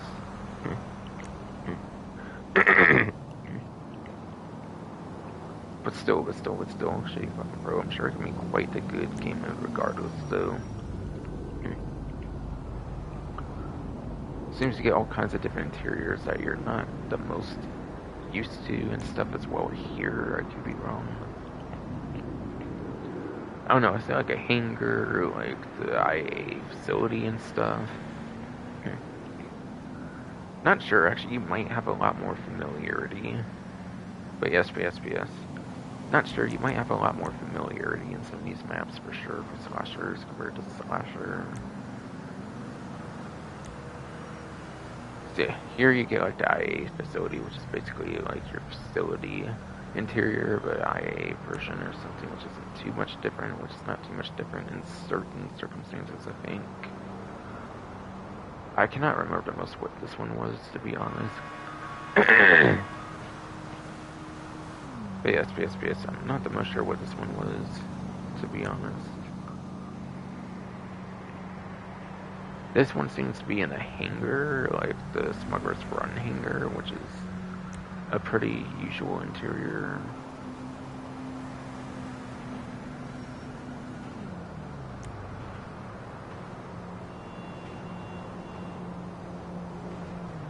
Okay. Yeah, there's some kind of like night vision gimmick I could swear remember on the slashers, which probably might make it easier than regular slasher. But again, even if it's not as highly rated, I think it can still be a pretty enjoyable game mode at least.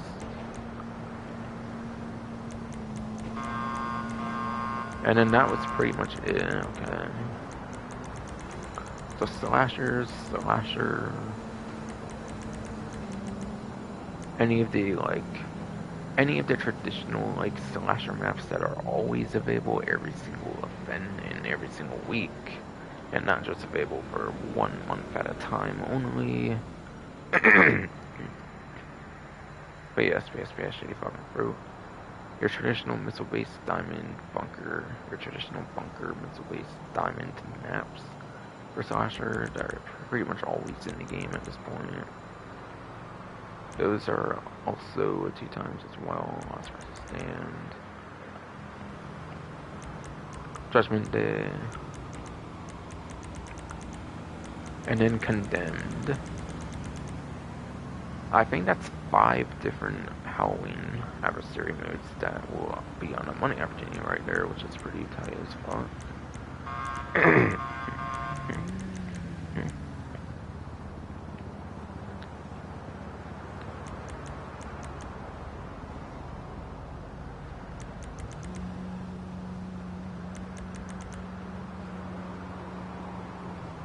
But yes.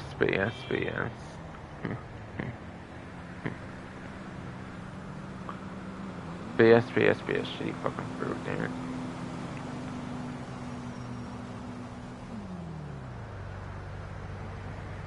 Pretty sure that's 5 different modes.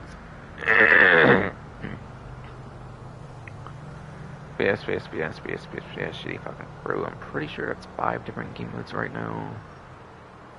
Basically on money opportunity for adversary modes, in particular all.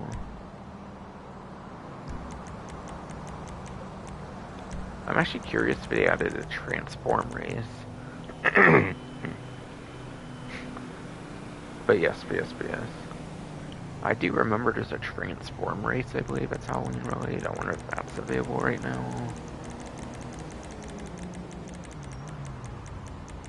I'm trying to remember what it was called, but I think there's a certain transform race or something.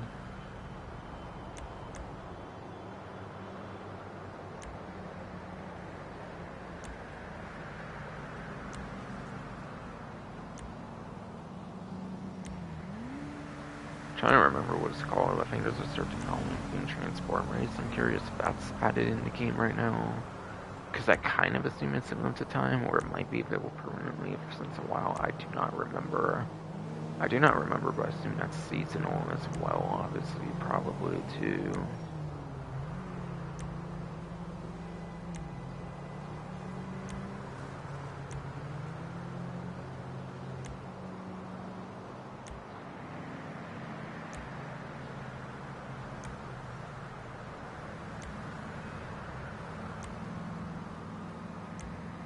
There's like a certain like transform race that has like the ultralight, like the vigilante and stuff. I remember that's a Halloween themed one with the Howling Weber. That's a Halloween themed one with the Howling Weber and stuff. Indeed, shitty fucking throat though. Actually though, there's definitely a certain transform race I remember. That's Halloween themed. I don't know, maybe they'll add it down the line at some point, or if they didn't add it now, then they might not add it at all.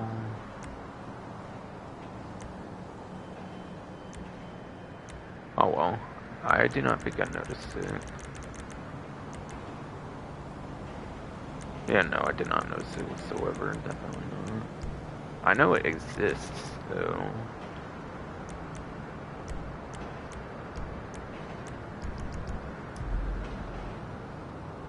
But yeah, a lot of adversary mode money opportunities, which is kind of unfortunate for sure.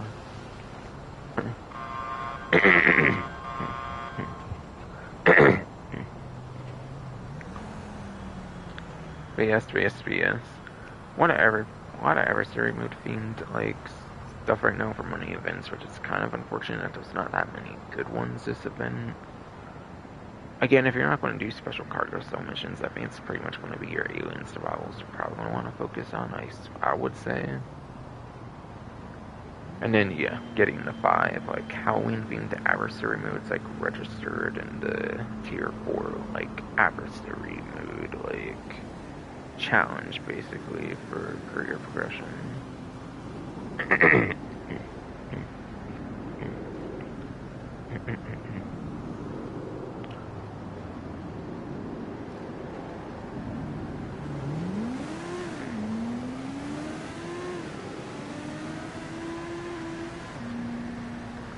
But yeah. If for some reason you're not in the Halloween spirit,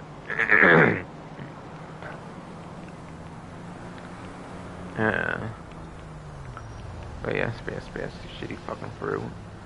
If for some reason you're not in the Halloween spirit, then there is actually a pretty good money opportunity for you that is business related. And that is going to involve your CO warehouses. And there is a 2 times money in RP on special cargo sell missions. So hopefully you were taking advantage of the thing where they increased it from 1 minimum for your special cargo over to 2 to 3 crates you were getting instead of 1 to 3 crates. I thought the way it worked is they doubled the crates, but no, apparently you only got 2 to 3 crates instead of 1 to 3 crates. So basically your minimum was up to 2 instead of 1. So hopefully you were taking advantage of that as much as you could, because this event actually has 2 times money RP on the special cargo sales.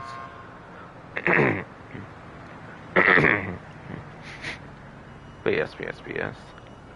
In my opinion, special cargo is a very underappreciated business. I think it's underrated, basically. I think people do not think much of it. I feel people think it's mostly a risky thing. I mean, maybe back then it was, but anymore you can do the sourcing. You can do the sourcing missions now and invite only now, which is good. Sourcing missions can now be done invite only as of the last year or so. Because there's no reason to really source in a public lobby unless you're too lazy to leave a public lobby or some shit.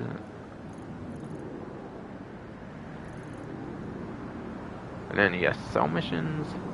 Sell missions are actually pretty decent, I feel, for special cargo. And that's because a lot of them are actually very solo friendly.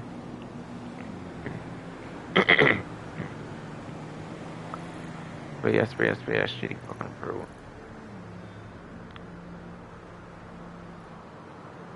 You can actually upgrade the delivery vehicles when it comes to special cargo. You can actually upgrade those delivery vehicles with armor, maybe just engine upgrades and stuff too. I kind of forget all, but still. You can upgrade the delivery vehicles, which probably makes them faster and stuff. So because of that, the sales are actually pretty easy.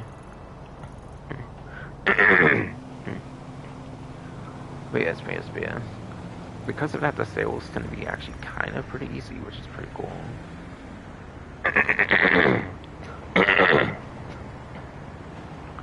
But yes. Because of that, the sales are actually pretty quick, is what I mean to say. Not easy, kind of, if I forget to say that, it is. Because of this shitty fucking broken bitch and shit.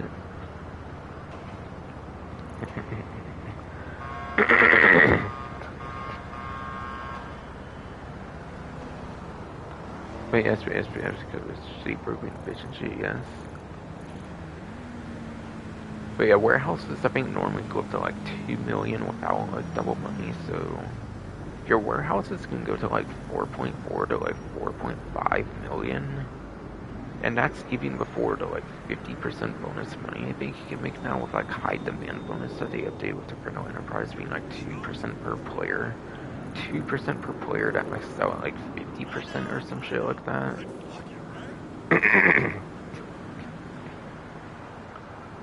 So if you're doing it in a very populated lobby and you could do a whole warehouse sale, you might be able to make 5 and 6 million for a warehouse right now, which is pretty fucking nuts right now, actually, though.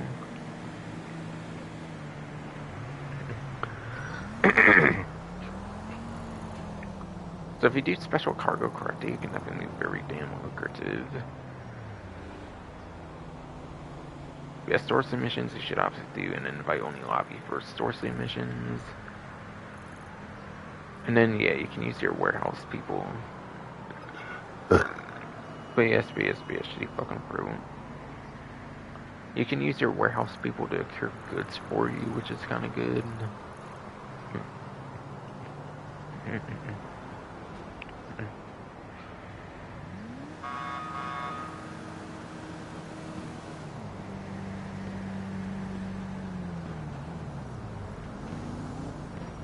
I don't think there's really much more I need to mention about the special cargo stuff. I think I pretty much mentioned everything. I think the brigade sails are pretty good. I think the tug sails are also pretty good. Like the boat sails are pretty good. If there's one set of sails that's probably kind of it's probably the air sails.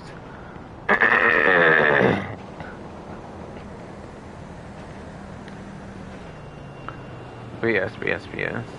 At least in my experience, the land and sea sails are pretty good. I don't know, the air sails I've done are pretty alright too, but I know there's like a glitch that can happen with the air sails that can make you have to restart the whole sail. So I don't know, if there's one type of sail that's not so good with special cargo, it's probably air sails. But for the most part, the special cargo actually is some of the most friendly. But yes. For the most part, the special cargo actually has some pretty decent sail missions, which is nice. I think they had some of the better sail missions for sure, at least before the after hours and like the acid lab businesses, which kind of went back to some pretty decent sail missions, I would say, with like customizable vehicles that kind of are reminiscent to the special cargo delivery. But yes, which are kind of reminiscent to the special cargo delivery vehicles they can upgrade as well. So newer businesses would kind of follow suit with the easier like sales, I would say, as well, due to the custom like delivery vehicles. For sure indeed, you shitty. But yes, for sure indeed, you shitty fucking bro.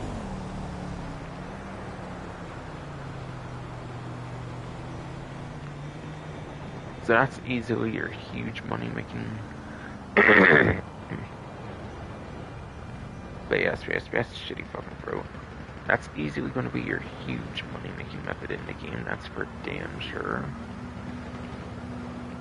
That's for damn sure indeed, shitty fucking bro. The special cargo sales. Special cargo sales, sell missions will easily be your best money-making opportunity for the event. No fucking contest. No fucking contest, easily indeed.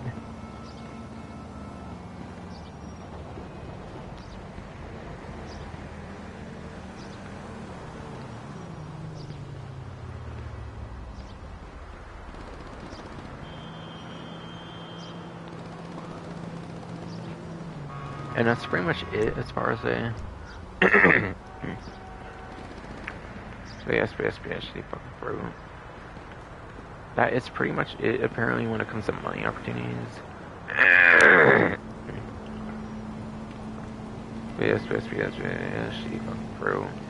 That's pretty much it when it comes to money opportunities apparently when it comes to this event, like, by the way.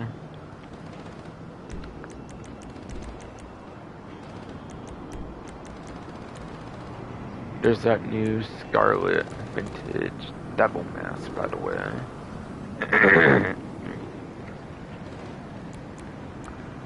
But yes, there's that new Scarlet Vintage Devil Mask, by the way, in the actual game itself.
But yeah, I believe it's only pretty much discounts at this point to cover now.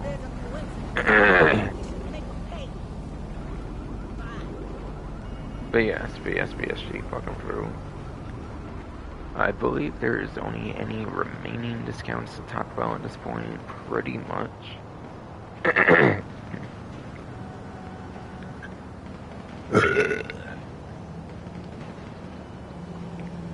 But yes, BSBS, shitty fucking through. BSBS, shitty fucking through. Pretty sure it's only any remaining discounts left to talk about for sure.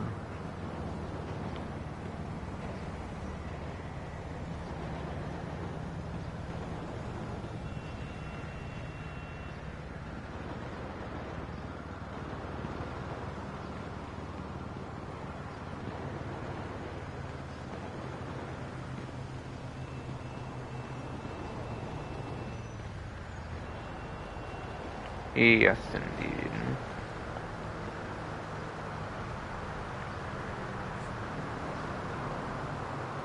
Seems like there's only 4. Looks like a total of 6 discounts remaining in the gun ban contents altogether, basically for the gun ban in total, including non-discounts. For the gun ban in total, including non-discounts, indeed. God damn it, fucking phone was over my fucking headphone jack, apparently.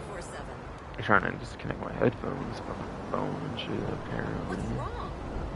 Married bastard of a boyfriend won't leave his fucking phone, apparently trying to disconnect my headphone jack, apparently. You tell him that if he doesn't call me back, I'm going to move to you. Okay? But yeah. Going into property discounts, and because I have to go to the office to show it off, and I don't want to do that, I'll just do it for the map.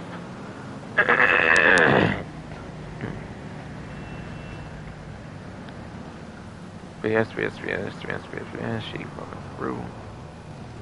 The one property discount is now around as special cargo warehouses. I do not really feel like going over to the office just to show them off on the computer, so you can own up to 5 of the special cargo warehouses, which is pretty crazy. There's not many properties in this game where you can own more than 1, basically. Owning up to 5 of these is pretty mad insane. Owning 5 of these is pretty mad insane for sure. Yes, shitty fucking crew. So definitely take advantage of this as much as you can for the large warehouses, because those run up to like a couple million or something like that, I think. For like the actual cost of them, so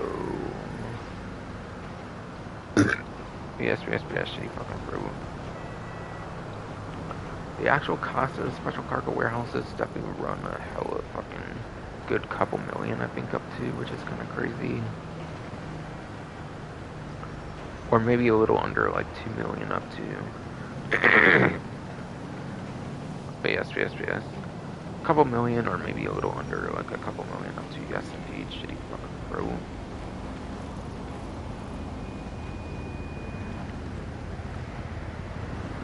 Definitely, probably one of the more valuable property discounts, just because you can get 5 of them. I think it definitely makes it one of the more valuable property discounts there is in the game. Super good discount there. But yes, super good discount there indeed. But yes, super good discount there indeed, shitty fucking bro. And then next one will actually be on Andreas Super Autos. Actually, the next couple will be, because there's Monstrosities here too, that's right.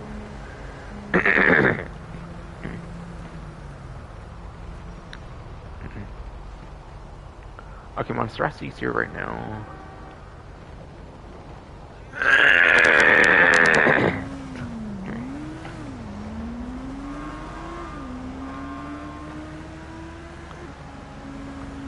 But yes.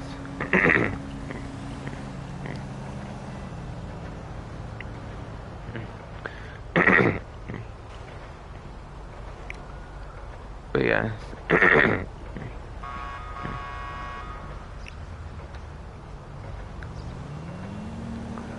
But yes. yes, yes, yes.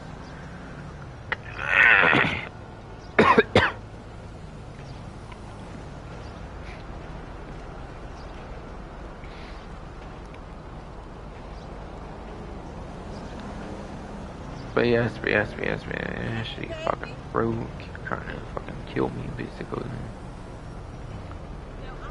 The Mabatsu Monstrosity Off-Road Vanilla to Andreas Mercenaries DLC will be 20% off. And this is for the stock vehicle only, certainly not. This is for the stock vehicle only and not the HSW upgrade as well, certainly.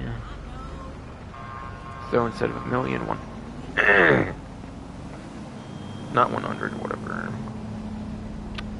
Tongue twisty ass fucking road, no, I swear I would kill my fucking road, man.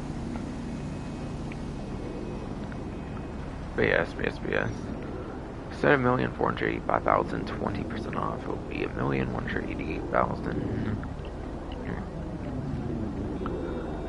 So I think you're essentially just getting $297,000 off right now. But yes, it is for no latest DLC. Yes, shitty fucking fruit. It is for no latest DLC, so it's not. So I suppose it's not the most surprising thing ever. That's a pretty stingy discount at 20%. But yes, the vehicle does also have. Yes, shitty fucking fruit. The vehicle also has fucking Amani Tech, and then it also has fucking HSW as well.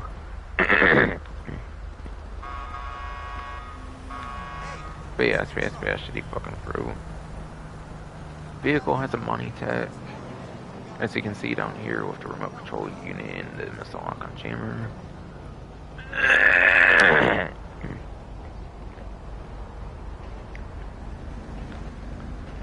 But yes, shitty fucking fruit. This vehicle is a remote control unit and missile lock-on jammer, so it does have Amani Tech capabilities, whether it be 8th gen or 9th gen. It is not an electric vehicle, so I probably would not recommend a remote control unit. I would probably highly for sure recommend a missile lock-on jammer on this one for sure. Because, yeah, it's not an electric vehicle.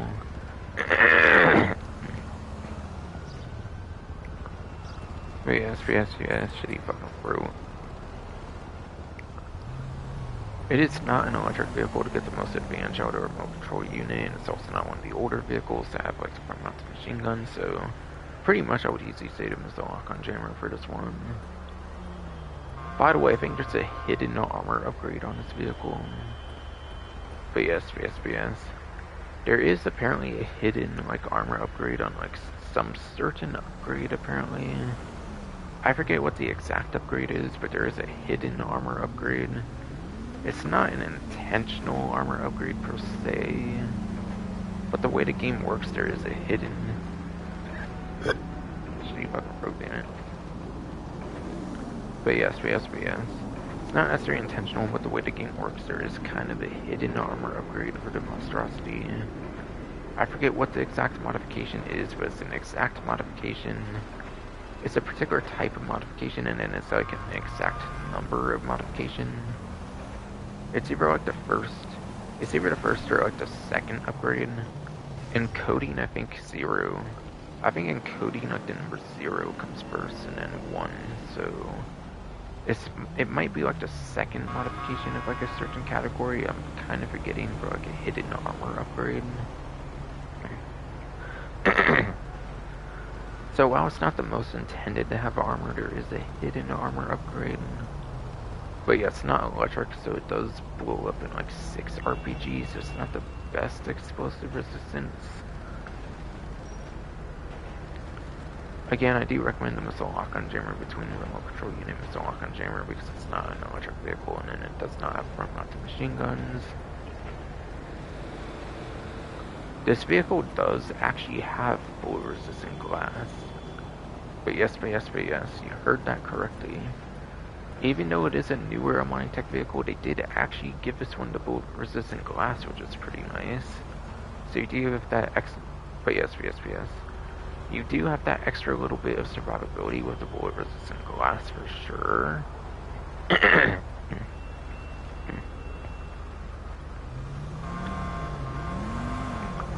Basically fucking through. You do have that extra survivability for sure with the bullet resistant glass.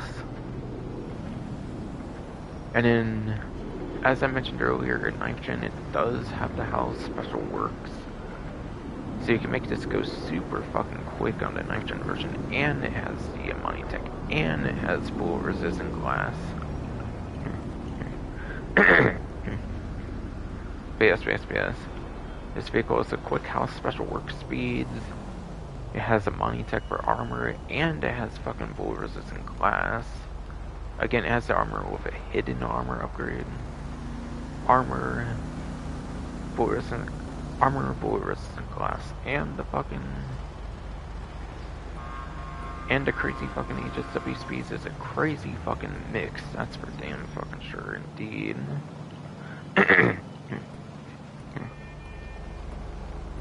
That's for damn fucking sure indeed. Shit fucking through.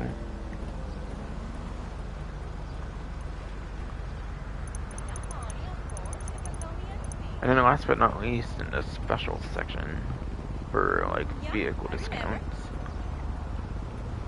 you have the RC Bandito for 40% off.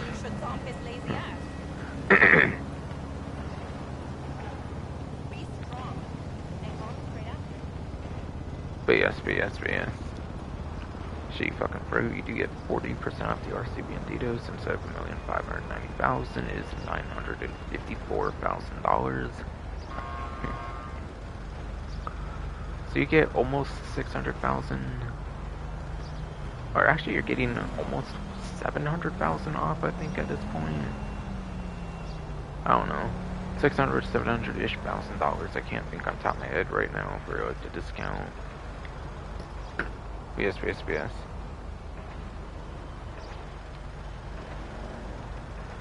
Yeah, I think it's definitely like 700.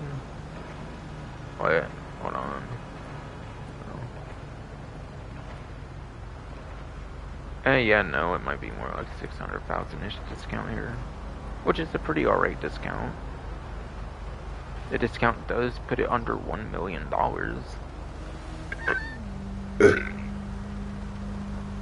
Yes, fucking fruit. The discount does put it underneath $1 million, which is super damn nice. But yes, you can use the vehicle in RC Bandito time trials. You pretty much need it to participate in these RC Bandito time trials. It does take you a lot more time trials now, I feel, to get your money back for this vehicle, though. The main way you're going to get your money back... yes, shitty fucking through.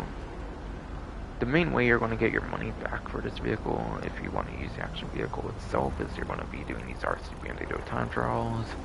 Now, with Andreas Mercenaries, they cut the pay to $50,000. And that was because they did the time trials as like a daily thing instead of the weekly thing. Yes. That's because they did time trials from like a weekly thing to a daily thing, so you only make like $50,000 per time trial. I mean, technically you make your money quicker for DRC Bandito, but you do have to earn it a lot harder for doing more like time trials, which kind of sucks. So it is going to be a lot more work, kind of, to get your money back on the DRC Bandito for these time trials now. But again, the time trials are a lot more frequent now, so... But again, indeed, shitty fucking through. These time trials are a lot more frequent now, so it is technically quicker to get your money back, but a lot more work, yes. You cluster fucking throat, damn it. But yes, you cluster fucking throat. That's right, damn it. So it's very good for that. When you go into the RC Bandito as well.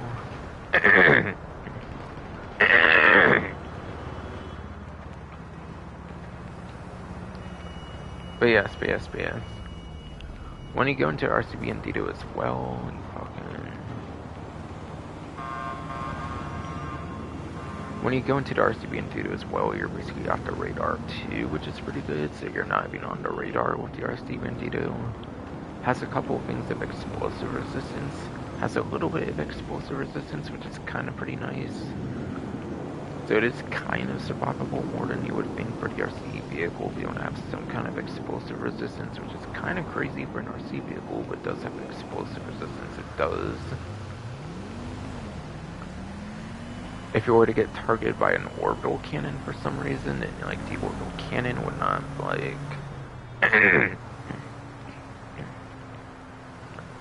but yes. If you were to get targeted by the orbital cannon for any reason, then you would not like be counted towards a kill for the orbital cannon. The RC Bandito does not count as a kill when it comes to the orbital cannon, so they would not get a kill.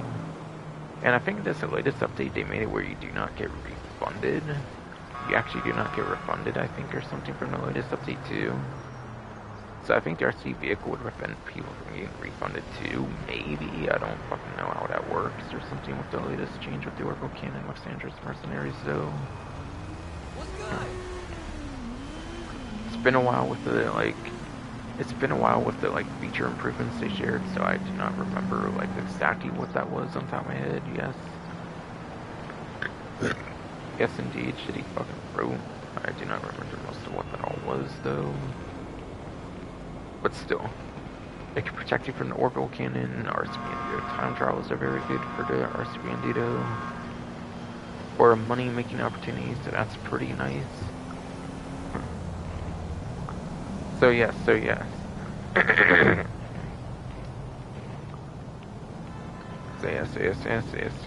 indeed, you shitty fucking fruit. RC Bandito is definitely clearly very worthwhile to get.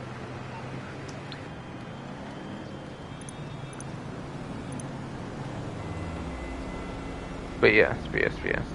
Not only is the RC Bandito itself 40% off, but the RC Bandito modifications and upgrades will also be 40% off.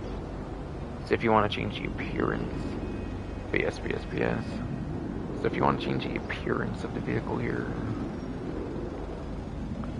you want to do like the jump boost upgrade and stuff like that, whatever, all like different upgrades you can do here, those will be 40% off as well.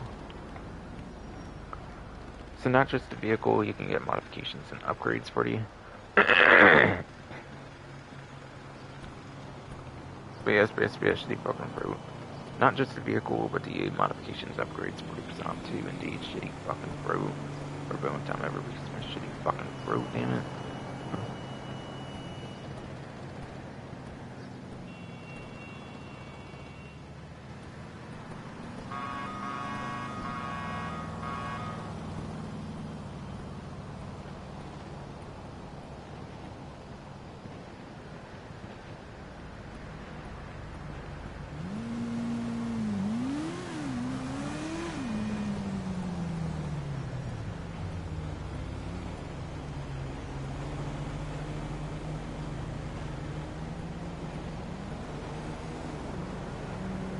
And yes, that was it for vehicle discounts and like the property discount for the special cargo warehouses as well. But yes, shitty fucking road, there's no more vehicle discounts or property discounts. There's no more property discounts or vehicle discounts in that order. Yes, shitty fucking road.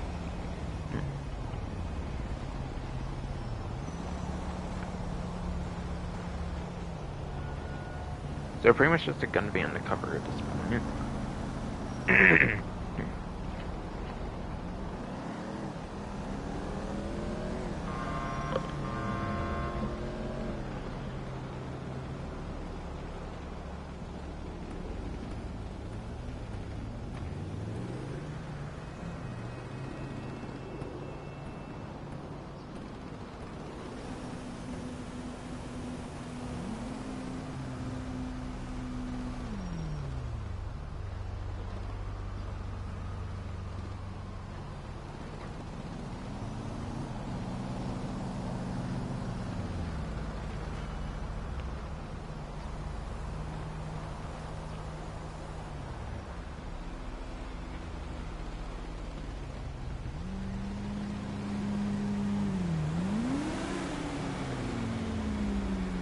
What took you so long to pick up?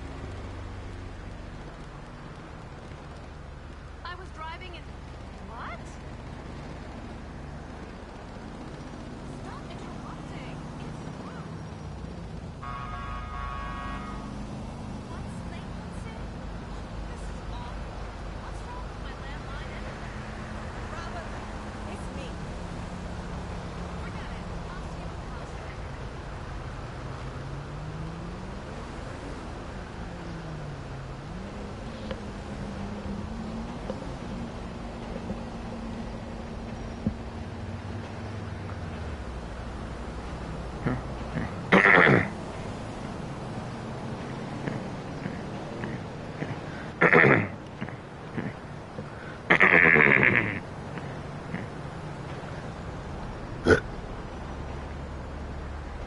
Goddamn burpee belch fucking fruit, dude, I swear.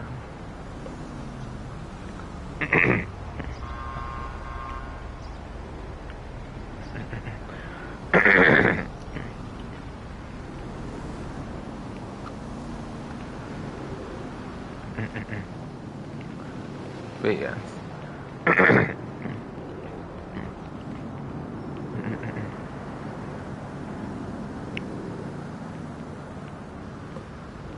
BS. Fucking burpee belchy brodo, I fucking swear to him. Sorry for the little, like, minute or two of, like, being absent, like, wait there or whatever. I did not think the pod's a stream, I kinda just thought it. I did not think of, like, holding the thing, whatever.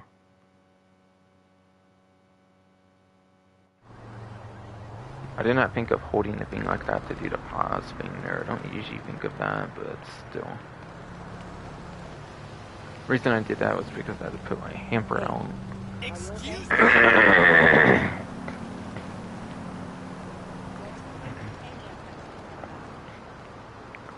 BS.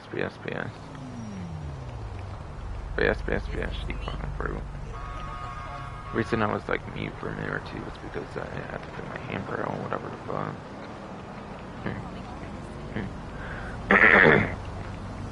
Yes, shitty fucking fruit. The reason I was mute so I could put my hamper out, so I was not on my DualSense and stuff at the time. And then obviously in turn my headset as well.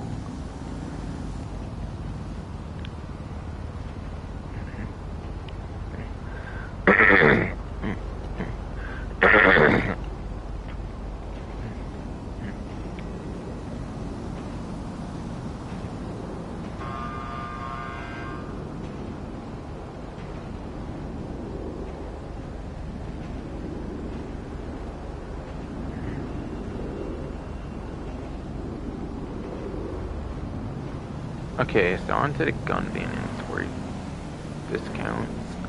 Did I actually see the gun van already? I kind of forget. Fucking room. BS. Did I already see the gun van? No, I kind of forget. Usually I go to it, but I might forgot to even go to it this time if I did see it indeed. Okay, I did find it, okay. Yeah, I don't know why I didn't go to it. Usually I go to it right when I find it, but... Alright. I do kind of like to go into it.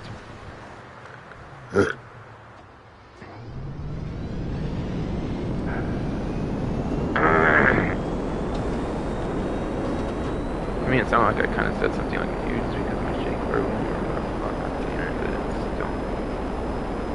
BS. Shitty fucking broke now. I usually do it like right when I find it. I don't know why. I kind of forget why I do not do that, but whatever.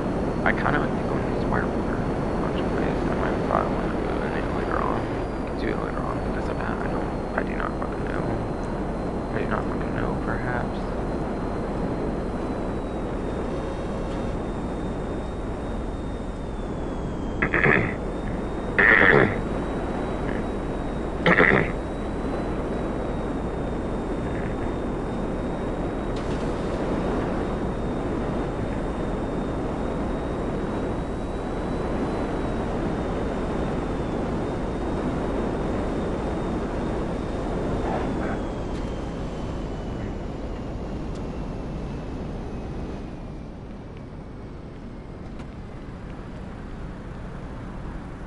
Hey there. You're smart, right? You're gonna want to see Okay. the new stock. So for the stock, there's the Land a blow with crowbar. that. Good night. Yeah, crowbar. Shitty fucking road there. BS. Crowbar. Trust me, that's messy. In You a might good not way. think much of the crowbar, but the crowbar is not actually available at the ammunition, so you have to like find it around the world, or you have to get it from like a creator job or something like that.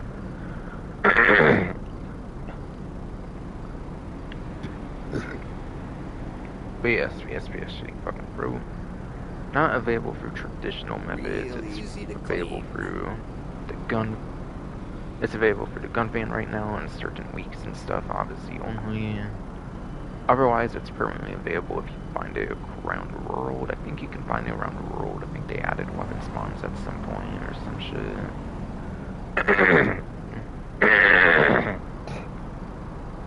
You land a blow with that. Good night. Yes. Shitty motherfucking cunt ass fuck, bro. Please fucking stop. Certain weeks you can get the gun van, you find it around the world, or for creator jobs, yes.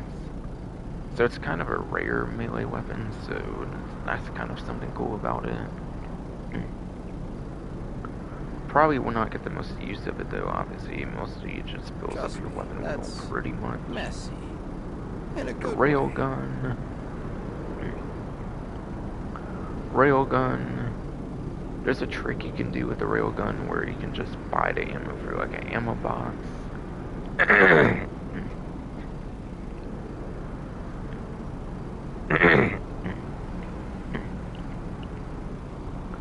BS.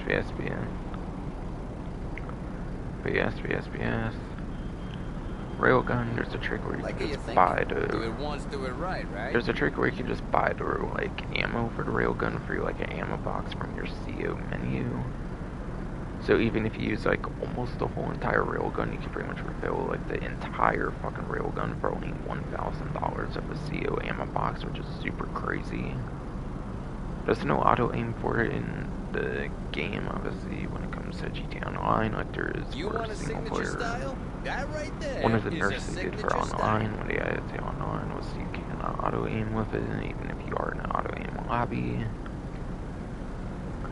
So it is limited to free aim only. But yes, it is limited to free aim only, so keep that in mind. Now that right there will make an impression.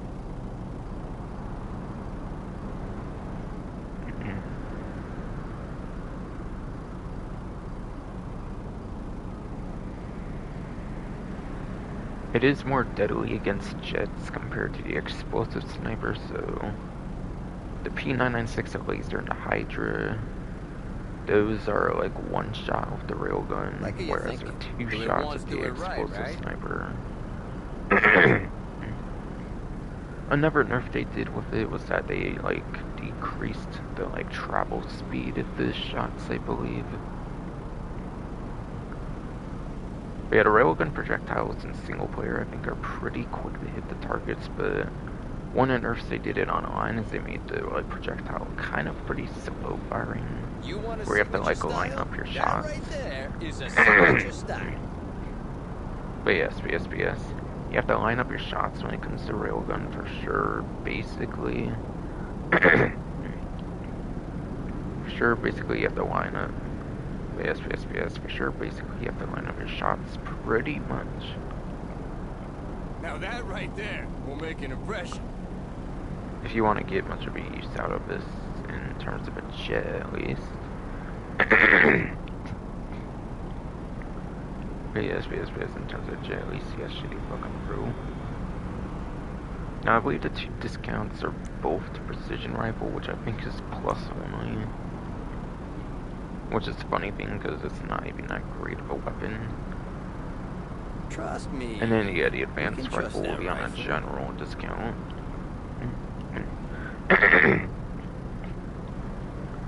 But yes, yes, yes. Then the advanced rifle will be on a general discount for everybody. Hell of a price, huh? The Mark Won't be 1 here forever. combat MG is available, but yeah. It has a Mark II upgrade, so the Mark II upgrade clearly makes it very worthwhile for the Mark 1, so I would highly recommend picking up the Mark 1 so you can get the Mark II.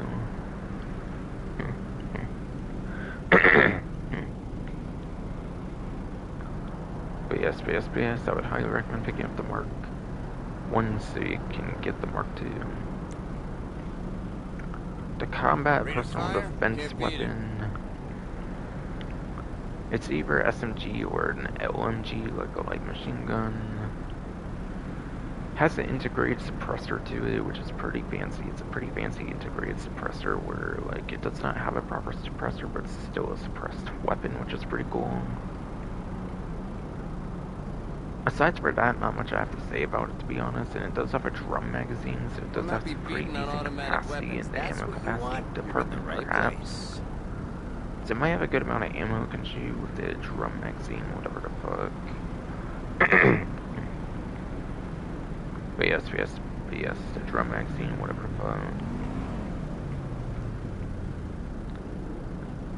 But yes, drum magazine, Gotta whatever get the that fuck. pop, It pop, should have some right? pretty decent ammo capacity because of that. And then you get integrated suppressor. While it's not too useful, it is pretty interesting and cool, I guess. Combat pistol.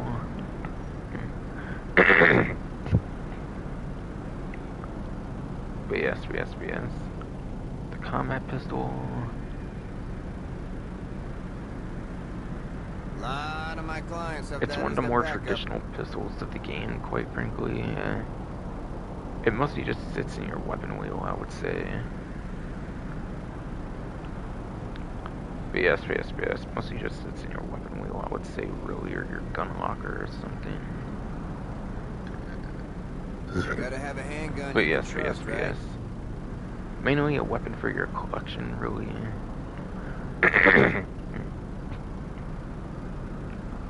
But yes. Mainly just a weapon for your collection, pretty much. If I were you, And then the pump I'd shotgun snap Mark that up while the 1. deal's on. The pump shotgun Mark 1 has a Mark 2 upgrade, which turns it over to the pump shotgun Mark 2. Pump shotgun Mark 2 even has explosive, like, slugs as well, which is pretty fucking cool. Explosive slugs on the pump shotgun is definitely pretty tight as hell, so I do highly Thinking recommend close the range, pump huh? shotgun for sure.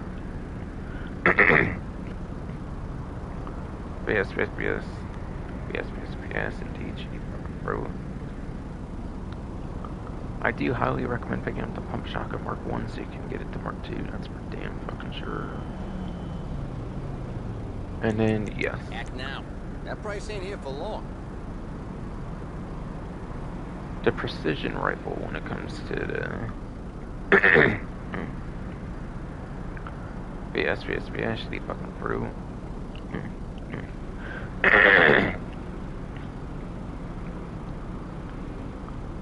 Yes, Now that is a precision instrument. The precision rifle for 40% off, plus member only discount for 40% off. It's not really good at all.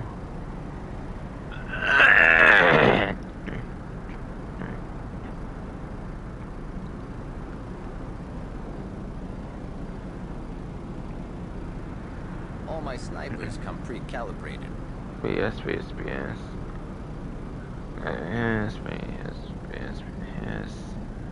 shitty fucking goddamn motherfucking piece of shit ass fucking bro, man.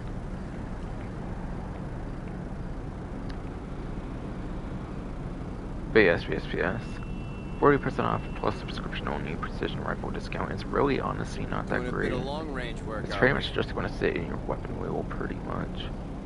It's best for getting headshots, but any weapon could get a headshot pretty damn good for the most part, as long as it has some decent range to it, which like assault rifles and shit, which you're going to be using a lot more often than do. It's basically the regular. Now that is a precision instrument. But yes, yes, yes. Precision rifle is basically the like regular sniper rifle from like day one of the game, not the heavy sniper, but the regular sniper. But it's like a lock-on and with no scope and shit, which turns it kind of fucking garbage and shit. All your other snipers are so much better than the precision rifle.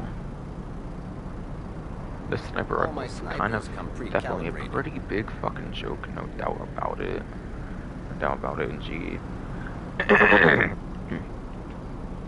BS. She fucking tongues was the ass, bro. This weapon's kind of quite the fucking joke. And then 40% off the advanced rifle. Advanced rifle when it comes to like non-Mark II Yeah, now that weapons. rifle's a modern classic. BS. She fucking fruit. The advanced rifle. If you have every single gun as like a Mark That II kind of weapon, rifle and you're not speaks big for on using itself. Mark II weapons for any reason because of limited ammo amounts and stuff like that, the advanced rifle kind of is actually one of your better Mark I like scoped weapons in the game. Actually, I hear people say the heavy rifle is not that good. BS. I hear people say the heavy rifle is not that good, and I think it has something to do with like the rate of fire being Trust less me, or something like that on the you can heavy trust rifle. that rifle. Heavy rifle I think does more damage, but has much less rate of fire or something like that for the fire rate. So in a way, when you have every single Mark II weapon, the advanced rifle kind of is your best scoped assault rifle, if that matters much for you. If you do not care much for a scope, then the service carbine is a pretty good weapon. If you do not care much for a scope, Yeah, now that rifle's a service modern carbine is classic. pretty damn good instead. Is how I would basically describe the advanced rifle for like recommending it for a discount. That's an actual good discount on like the precision rifle. That was only released a little while ago. And then yes, grenade, tear gas, proximity mine are your throwables. Grenade's just your basic explosive throwable, tear gas. Yes. Tear glass, not glass. Stupid tongue twisting road damn. Yes. Shit, You want to make a bang? That'll do it. Tear gas is just good for clearing rooms, pretty much, I guess, all pretty much. Yes, tear glass. Shitty tongue twisting programs, glass again. Yes. Tear gas is pretty much mostly good for clearing rooms for sure. Proximity mines. Goes off guaranteed every time. Yes. Proximity mines. They explode within proximity. They pretty much explode within proximity, which is good for a surprise attack, for like a creeper chasing after you, for like your cargo. Primers included. Could be good against certain cargo creepers, depending on like what vehicle they're in, pretty much.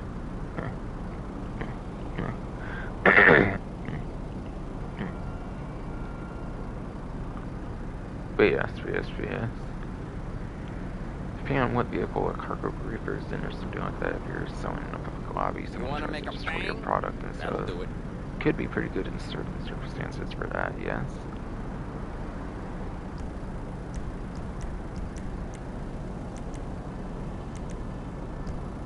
And then obviously you just have your body armor from there. What's up with... See me. But yes, she fell through. From there you pretty much just get your body armor, yes.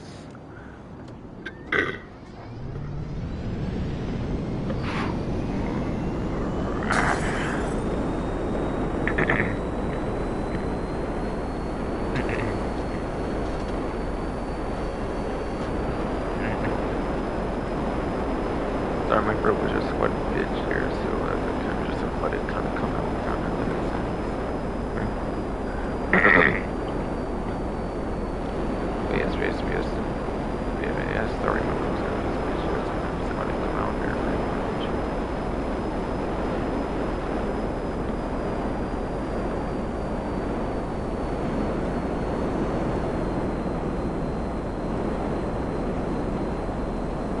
From there, you pretty much just have your body armor ready to unban after the first thing runs out of sea.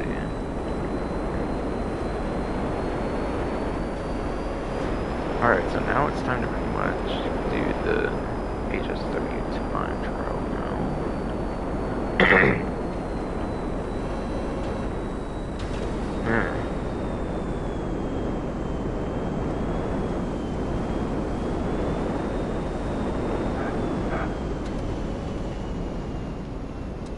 BS.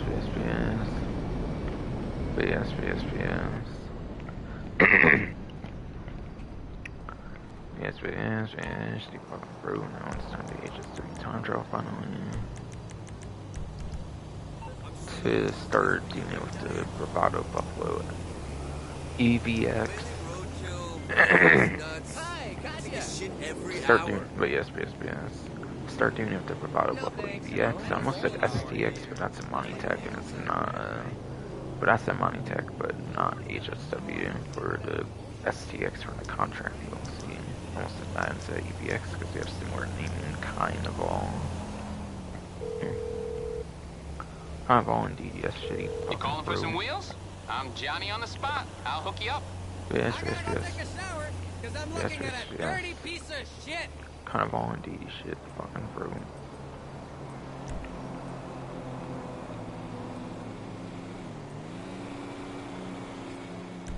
It's coming at you.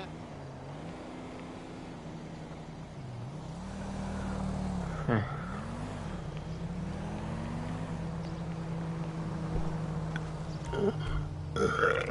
my god, she fucking broke now.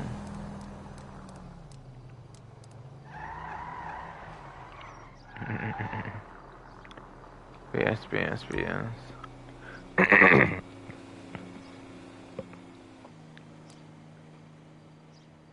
Huh? Wait, what? The hell? How is this not suited for what? I did certainly upgrade this to HSW.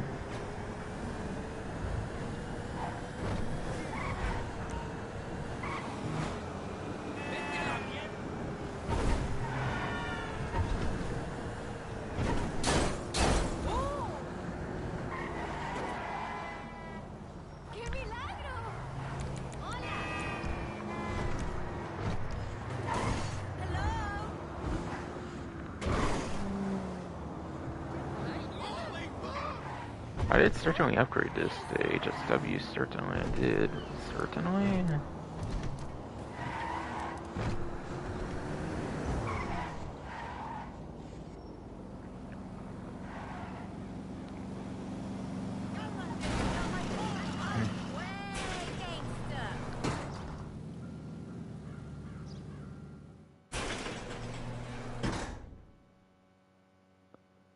Yes.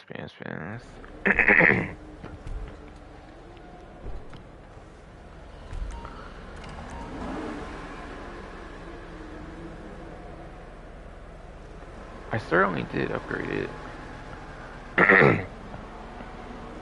Yes.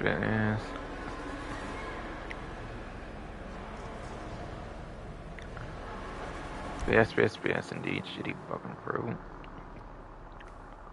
I did certainly upgrade it, right? Certainly. Yeah, it has HSW stuff on it, yes.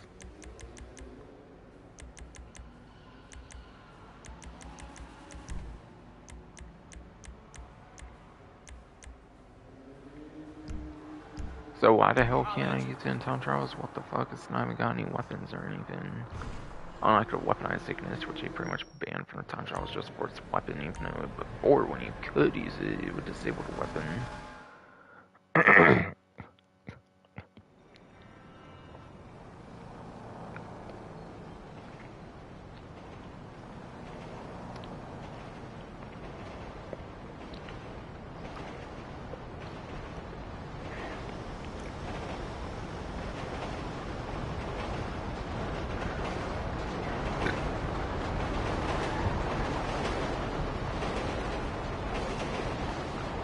Yes, yes, yes, yes, yes, you fucking fruit, damn it.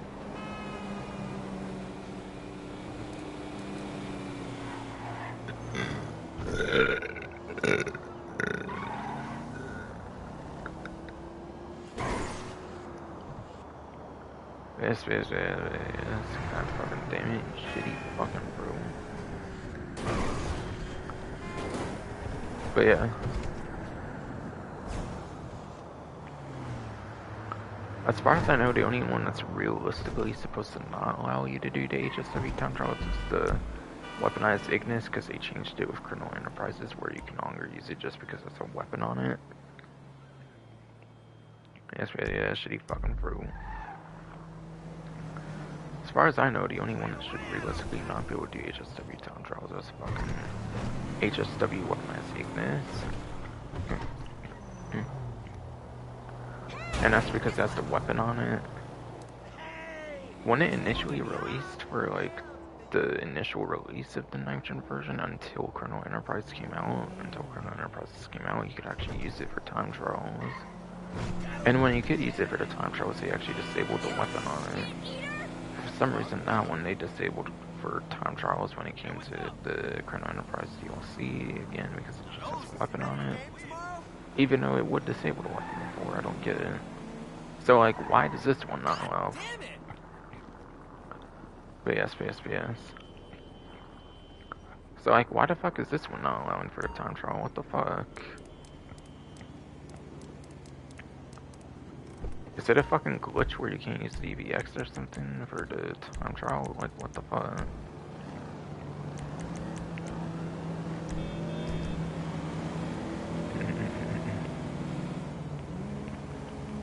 You could use the but yes. But yes. Shitty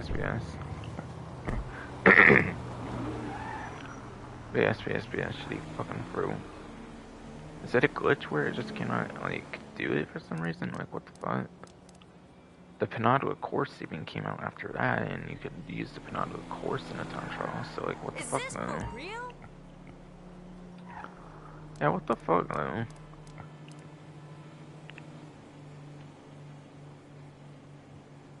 I'm gonna have to look that up right now, then.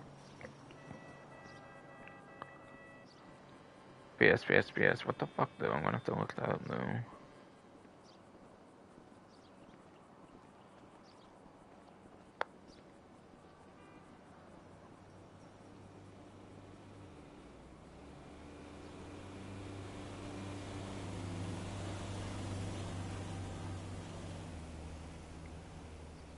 First, I want to look on GTA Wiki. But yes. First, I want to look at the GTA Wiki, see if it says anything about, like, it in the trivia section, and it's like, which there's something where you cannot use the being in time trials, whatever the hell, for sure. Hey, what? Motherfucker can't handle this thing. I gotta get my meds. Figure this shit out later. What's poppin'?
Papi, why you tripping?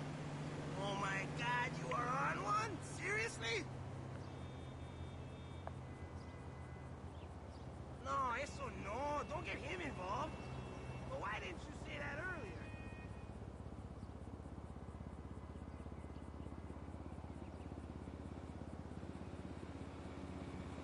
Chance, I got your pictures. Big bar, quick. They're gonna look great on my site. Yes. Oh, don't worry. Cellulite, we airbrush all that shit. No te apures. Yes, yes. What? After last night's close Shitty inspection, fucking I road think now. you are perfect for the site. I'm not seeing anything about like a trivia section suggesting the HSW thing. I gotta get home and get my camera. Ahora. How many policías pulled up? ¿Qué desmadre? Can you film with your cell? You don't have a camera on your cell? Baboso, you're stuck in the 90s. Can't get there in time. Traffic is too bad. Try to borrow a phone and shoot it, okay? Go ahead.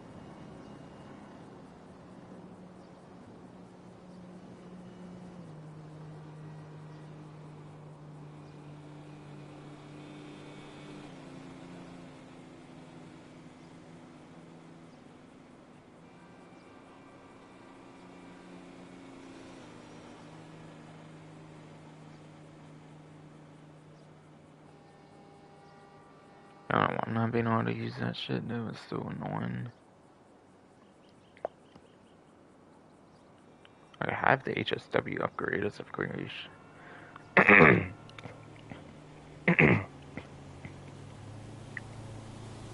But yes. As I've shown off, I do have the HSW upgrade, so like, what the fuck, though? Huh?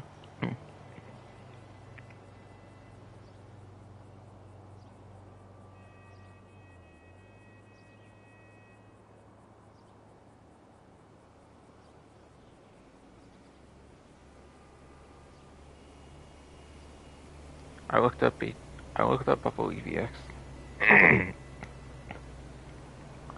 Yes, shitty fucking pro. I looked up Buffalo EVX. HSW not usable in HSW time trial, and I'm not getting much of an exact result for what I'm searching, unfortunately. It looks like in the top section. No traffic. So cliche. Can't wait. Later, babe. I don't know. I'm gonna try going to the agency.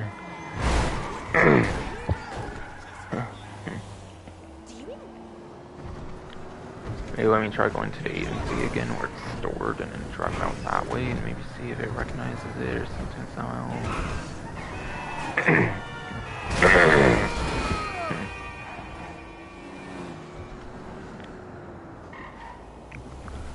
Yes.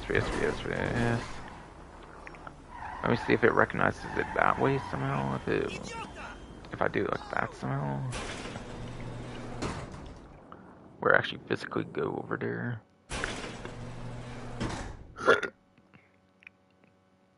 Yes, shitty fucking throw. Let's see if I can go back to the place, drive it back out. Then drive it back out, and then hopefully it works.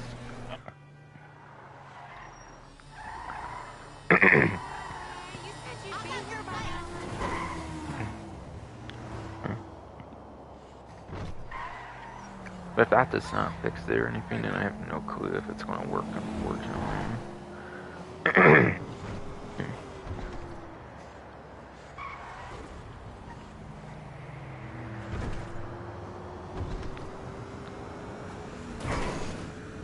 But yes, shitty fucking through.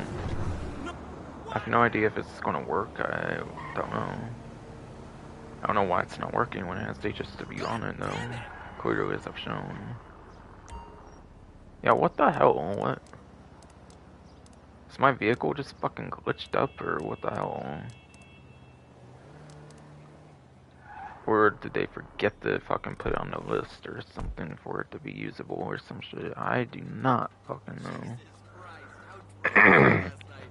How many laws did I break?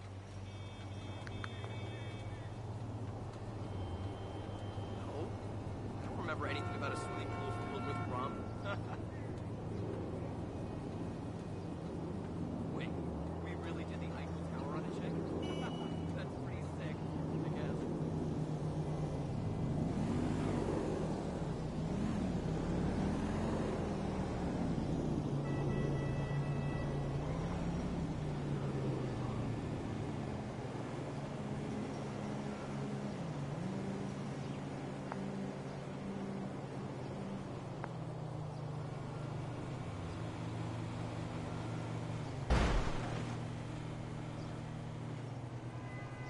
Oh my god.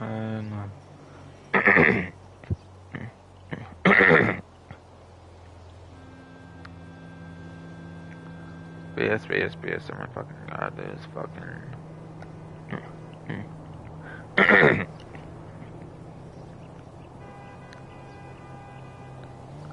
BS. Oh my fucking god, this shitty fucking room.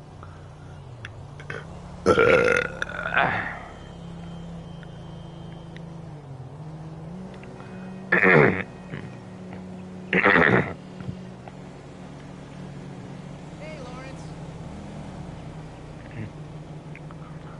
BS. Definitely not. Shoulder of Orion sucks. BS, you shit fucking fruit no. Solomon Richards? When did he ever make a good movie? What was I trying to say? I prefer Peter Dreyfuss I think I was myself. about to try and say something, but no, I kinda get to forget now because it's fruit's being a fucking bitch of mine.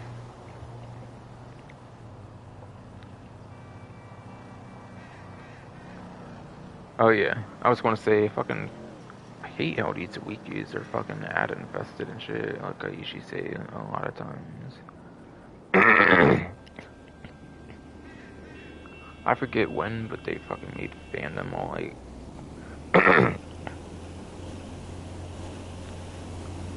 BS, shitty fucking bro. I kinda forget when, but they made fandom hella fucking ad infested at one point, and it's so annoying to navigate through it with all that kind of bullshit. Been an issue for a while now. I kind of forget when they did do that for like the fandoms where they added like fucking advertisements and shit. Cause I'm on GTA Wiki right now. yes, I'm on the GTA Wiki right now. Yes, and fandom is all ad infested. Fandom's been all ad infested for how fucking long now? I fucking forget. But still indeed, you shit fucking through.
Don't take the parkway to Richmond, B.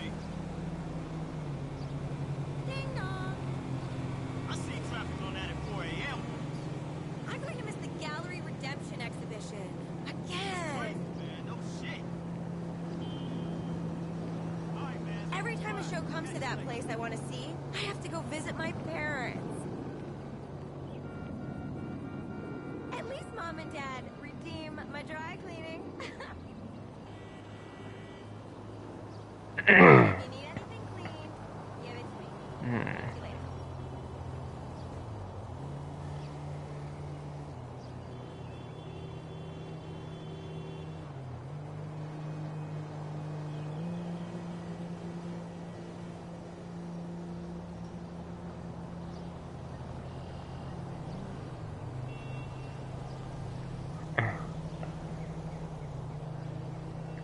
And what the hell, dude?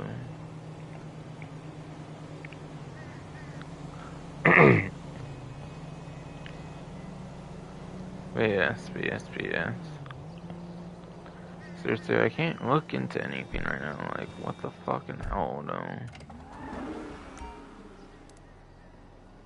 How is this shit not suitable, though? This game's just retarded now. What the hell? I just do the fucking Intelli GTO Stinger TT then, because it's an issue with it for me right now. Assuming that even fucking wants to work, of course. You through to your garage? You, need me to bring you a ride? And it's not because of money tech. I wish you would have called me earlier, asshole. Hey, I could be working. Yes. Not because of money tech. Whatever. Don't understand my art. See you later. Yes. Not because of the money.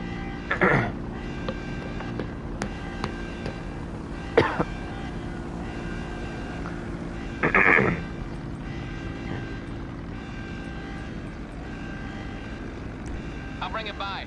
Oh man, shitty fucking road. I want to kill him.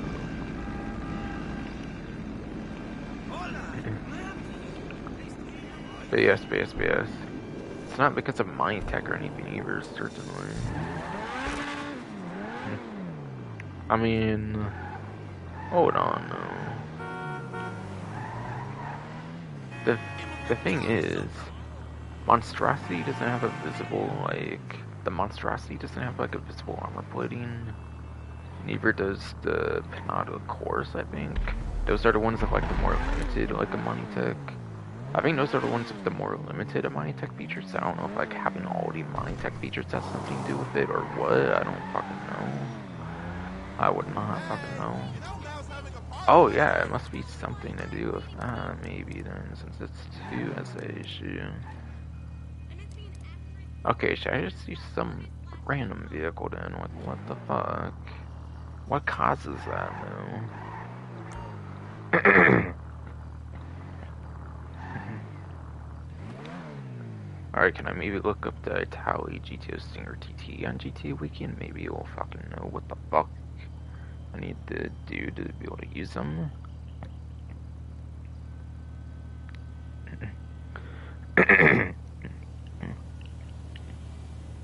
Like, does that have something to do with the mine, or the armor, or what the fuck, though? Because I think those are the only exclusive ones.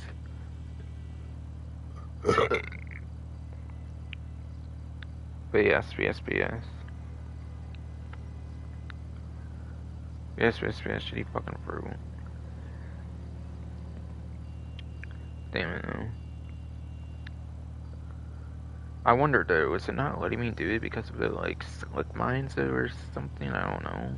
Because I noticed the EPX has slick mines, when the other two that I have used so far do not.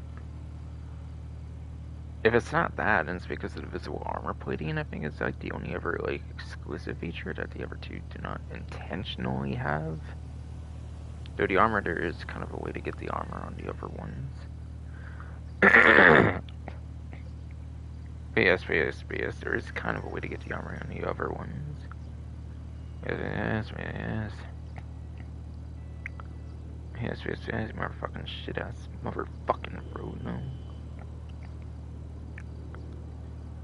Unlike the other fucking ones, though.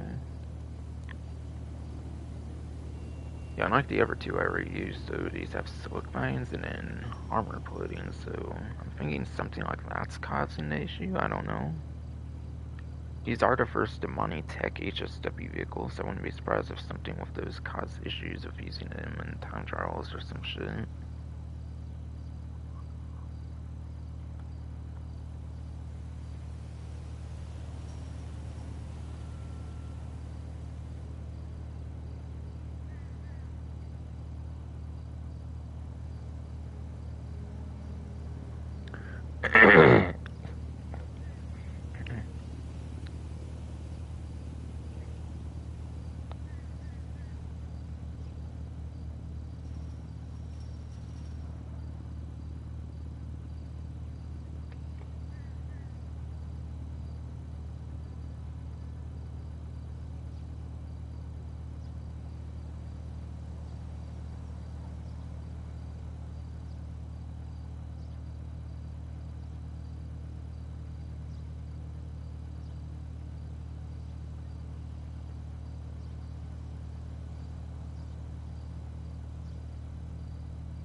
Okay, never mind. There was a little result at the top.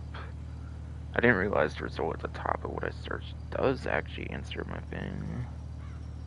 Apparently, the oil slicks is the cause of not being able to use these vehicles in a HSW time trial. Is it even worth using these, honestly, then, in a time trial if I'm going to take off the oil slick? Why should I have to take off a whole fucking feature of the car just to be able to use them in a time trial? That's fucking retarded. Like, who the fuck's actually gonna honk the fucking horn and use the fucking oil slick? The hell, and it's dumb as fuck, no.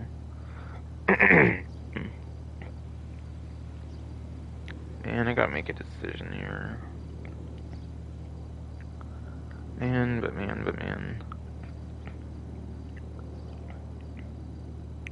I gotta make a fucking decision here, though. Do I want to take off the stupid oil slits?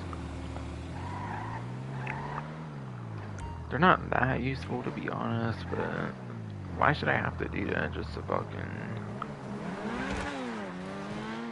That's so dumb. That's so actually fucking dumb, though. I think I'm just going to do a different vehicle that's not Andreas Mercenaries at this point. It's just fuck it, I don't care. That's fucking just retarded. We have a fucking pendejo walking up there. That's just fucking retarded as fuck, no. You don't even have to honk the horn or anything during the fucking, like, time trial. You start it with fucking right on the D-pad. You're telling me that shit counts as, like, a weapon or something, and, like, you cannot use it, like, the weaponized ignis because of it? I don't fucking know. Yeah, I don't know, maybe they count the fucking mine as a weapon, and therefore you can't fucking use it because that's so fucking stupid. You need something, huh? One of your So rides? actually Let me fucking know. stupid. Let me try just one more fucking time, just in case, on the EVX, I I'll guess. bring it to you. I know it's a waste of my fucking time, and I have to wait the 2 minute shit now for the fucking cooldown. They'll be able to spawn a vehicle from the fucking mechanic. It's so dumb. It's so fucking dumb. Why the hell do they count that shit against you?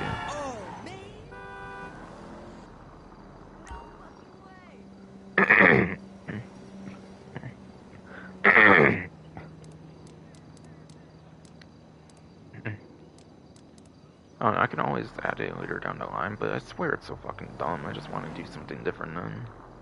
It's fucking bullshit. If I can't even just keep the fucking mine on there, I don't feel like I even want to fucking use it.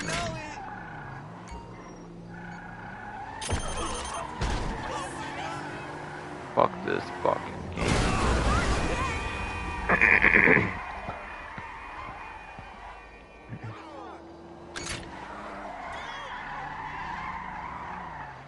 BS, fuck this fucking game. Actually, go fuck this fucking game.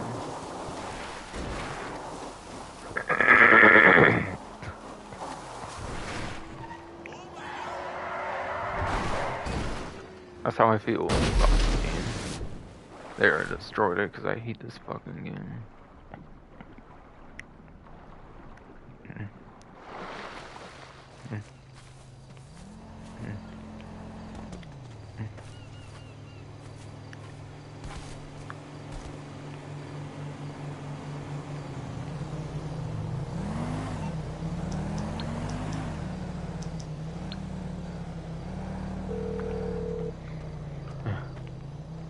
MMI, we expect the unexpected. Man, fuck it.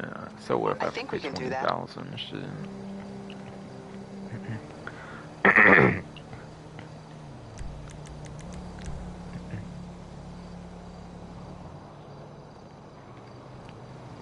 I gotta go take a shower, because I'm looking at a dirty piece of shit.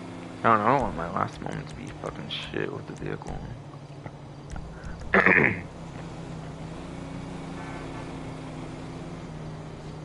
I'm just gonna fucking joyride with this shit right now, I guess. I don't want to.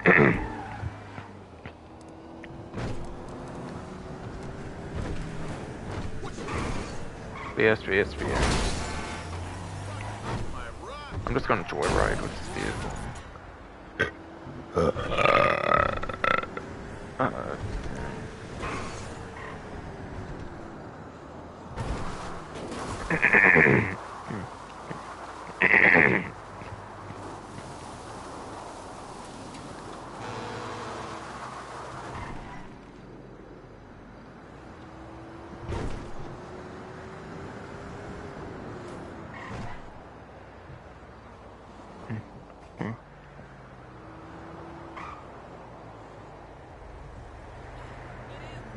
Finally.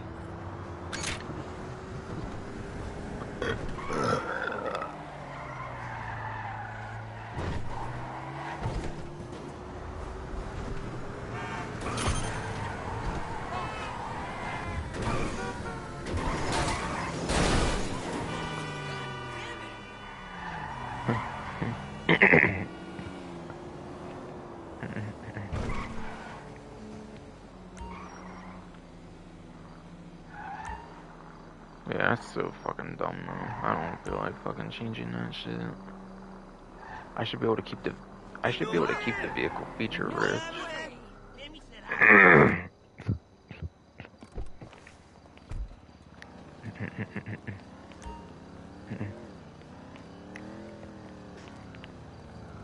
Yes, yes, yes.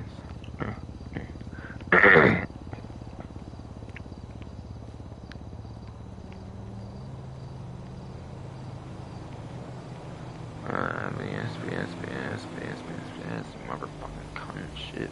Fucking bro. Around next week. Payday. Word!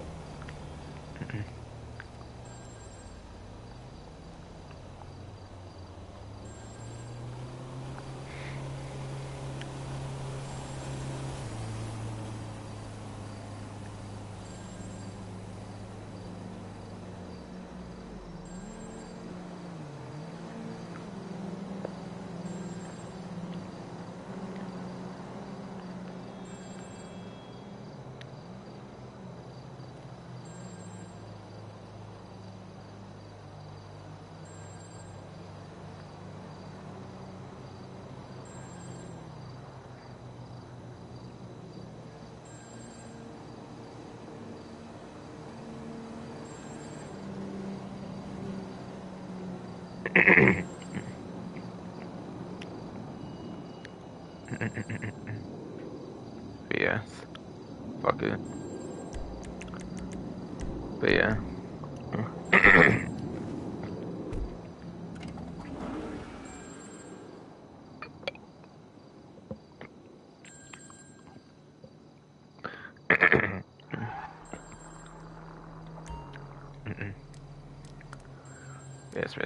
Yes. Shitty fucking fruit, no.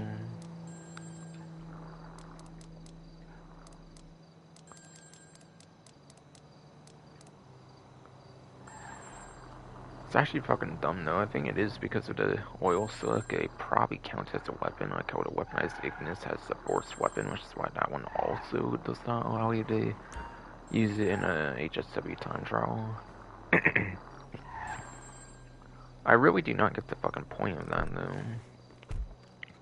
When they first released the HSW time trials before Criminal Enterprise, they didn't even fucking care. Before Criminal Enterprise, they didn't even fucking care. Just how you use the weaponized Ignis, even with the weapon, they just disabled the fucking weapon. So like now that they're adding new ones with weapons, why don't they fucking go back and change that and fix it to what it originally was? That was so much better. Why don't they just disable you from using the fucking split mines instead? Like they disabled you from using a fucking gun in the time trials. They totally have the power to fucking do that shit. I don't know why they ain't. They've proven they have the power to do that kind of shit, so I don't know why they. BS. Yeah, proven to have the power to do that shit, so I don't know. I do not know why they ain't though. Fucking goddamn shitty fucking fruit though.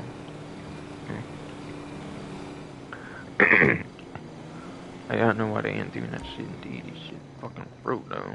Fuck no.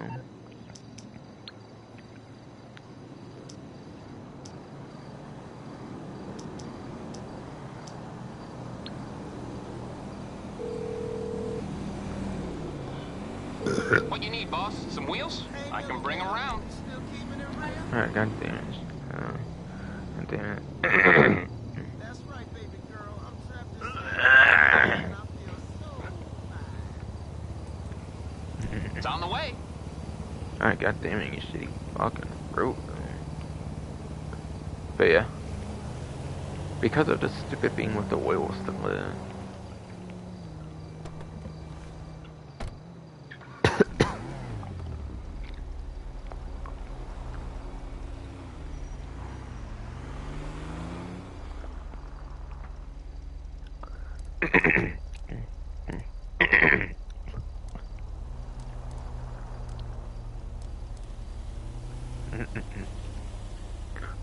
Yeah.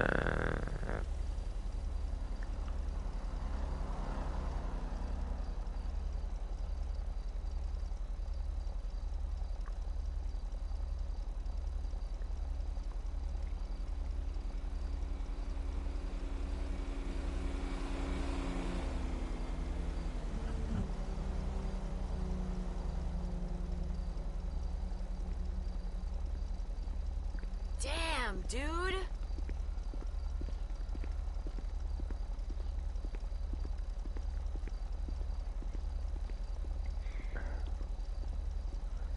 But yes. Okay, I looked at my notepad again and I'm not indeed.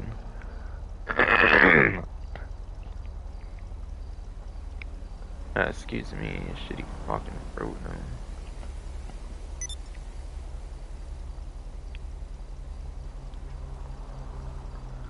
But yes. I looked at my notepad real quick, make sure I did not use Sorry before, and I have not indeed for these HSW time trials. I would use this too, but I do like to have the slick lines on, and I do not really care to take them off. Rockstar just really needs to change it back to what it was before the Colonel Enterprises, where they actually allowed you to use things with weapons, and they would just disable the weapon. I assume they could do the same thing with the slick lines too. I don't understand why they do not. I do not understand why they even made the change in the fucking first place for the weapon sickness. I think the whole reason they don't work is the same reason as weapon sickness. It counts them as having a weapon with them on. For the billionth time ever now, but still. My throat's making me overly fucking explain it, and plus it's so aggravating that it deserves over fucking explaining and shit.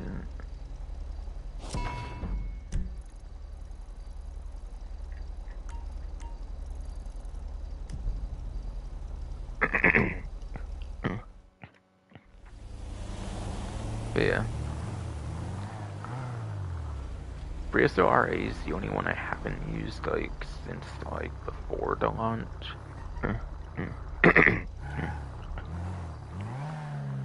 But yes. Besides for the two Slick Mine and Money Tech vehicles, clearly with HSW upgrades, besides for those two that I would have to take off the Slick Mines for, it seems just to use them in a time trial. For some retarded fucking reason. Aside for those two, the Brioso RA is actually the only one they added for the trip beat that I've actually yet to use. I think that was actually the first trip beat HSW vehicle.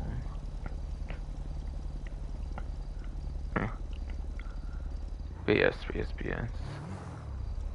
I'm pretty sure this was the very first HSW trip beat vehicle there was in the entire game. Then I think the Depths 8 released, and then from there was pretty much all the like proper DLC ones that pretty much came out afterward. Aside for the initial release of the initial batch of HSW. I believe it's the only compact.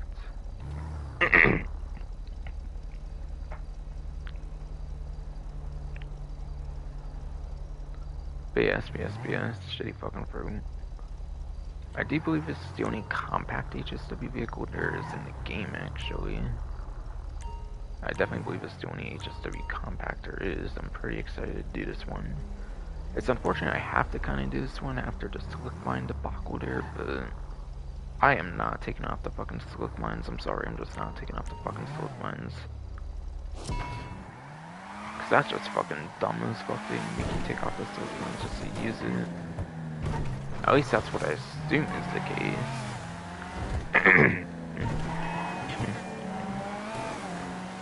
But yes.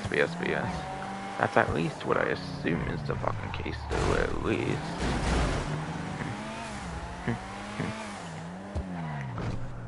Yes. You fucking throw. Pretty sure taking off the slick lines would, therefore, allow you to fucking use it in a time trial, since it's part of the same weapon circumstance like the Ignis.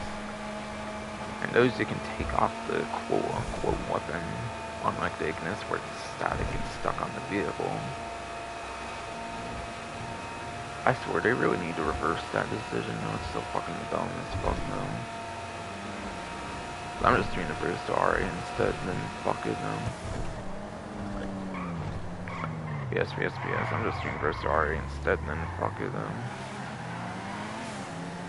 I mean, at least I have the Sprunkle over here, at least, just like the EPX that I was going to do anyways.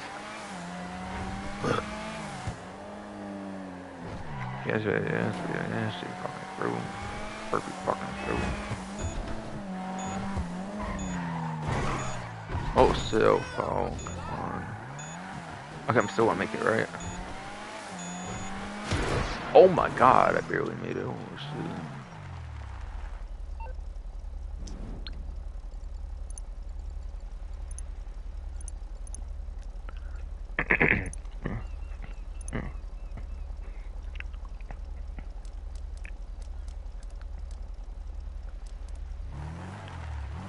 Yes.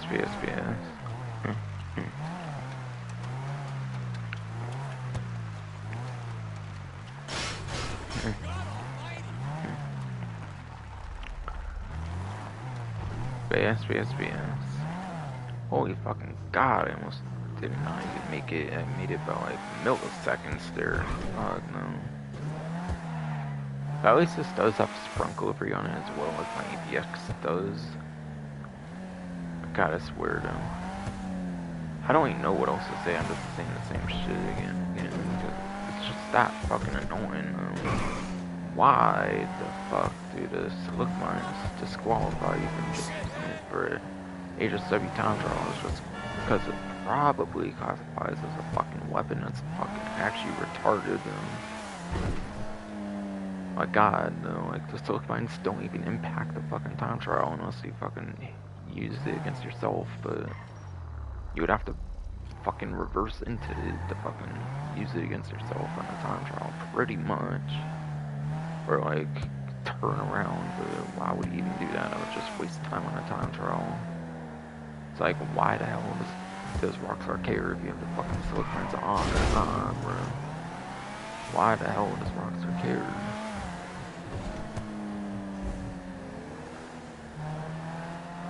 This is why no one does Rockstar care if you have fucking slick lines. Hell no.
Sure, doing this fucking inductor time trial for the billionth time ever, and since it's only 2 different time trials for the day of Sunday after all.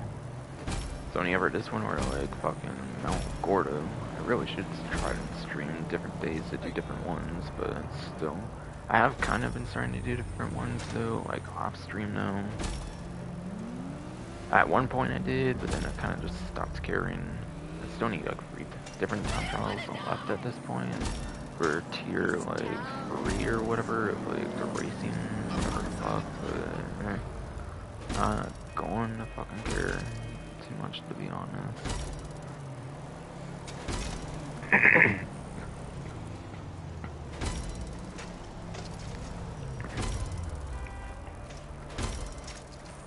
But not really want to care too much, to be fucking honest, so.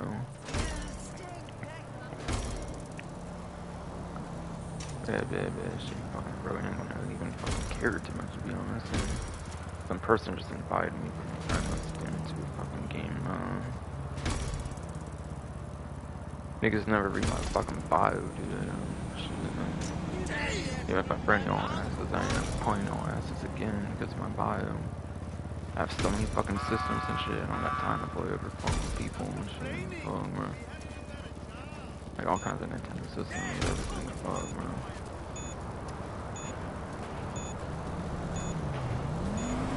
Oh yeah. Not even hard. After doing it a billion fucking times, of course.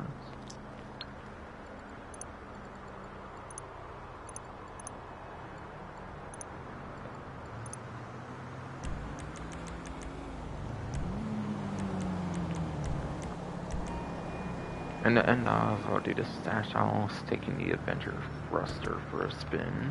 Why the fuck not?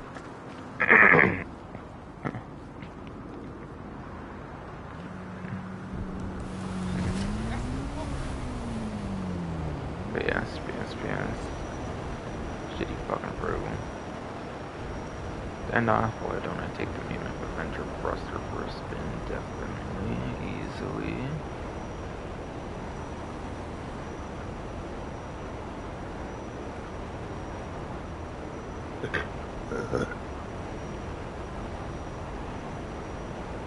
I have to go all the way up to my fucking wheat farm with this shit, for fuck's sake.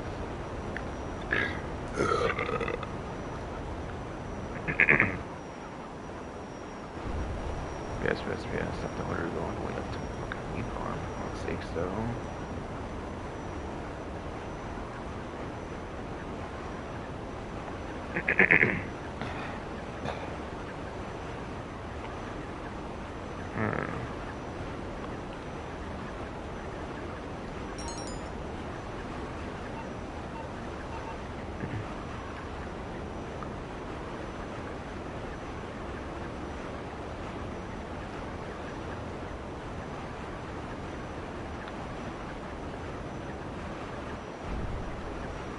Yes.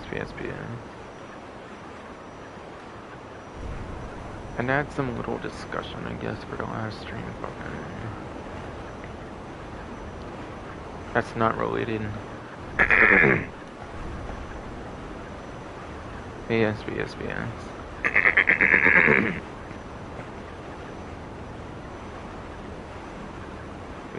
Yes, you shitty fucking bro.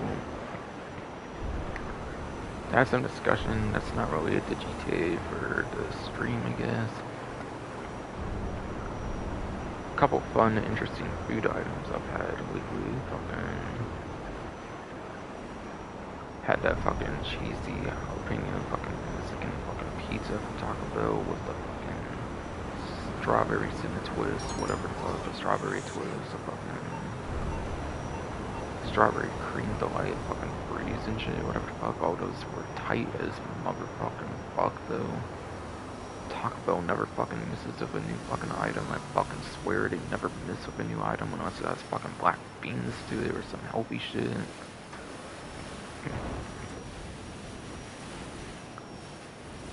And then yeah, fucking pepperoni like stuffed fucking cheesy bread from fucking Domino's I had yesterday too. Shit. And the Taco Bell stuff was the day before, by the way, not like Saturday, but Friday. That was Taco Bell was Friday. Fucking Domino's was Saturday. Fucking that. Fucking pepperoni like stuffed crust, like pizza bread, whatever the fuck all I called it in the first place. Before I actually wrote the interrupted bitch ass and shit. Fucking damn it.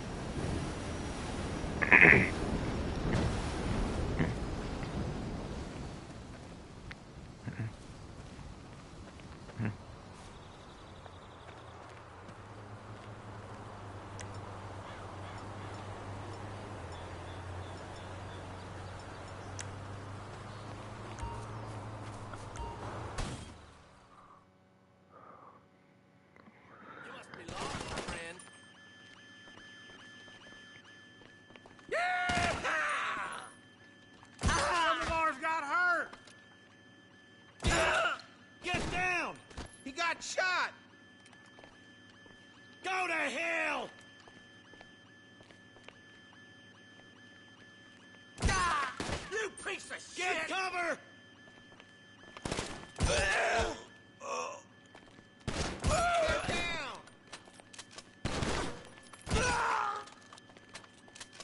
That one did not die randomly like the other one shot in the leg, it seems, but what the fuck ever.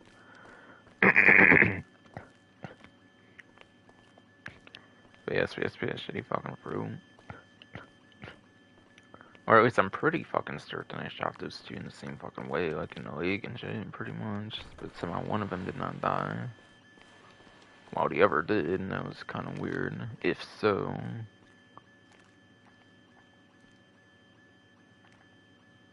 Okay, 1:23:45, okay.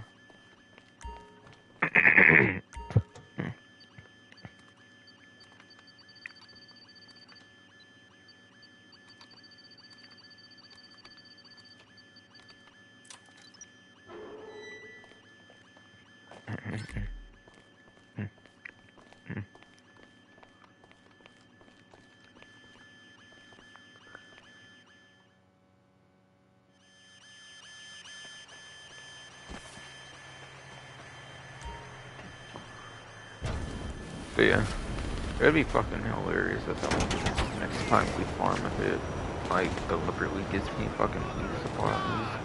I'd be kind of pissed in terms of money value, kind of. There's definitely better options than that. Okay, bunker. I wonder if I didn't say that, if I would have got weed and then...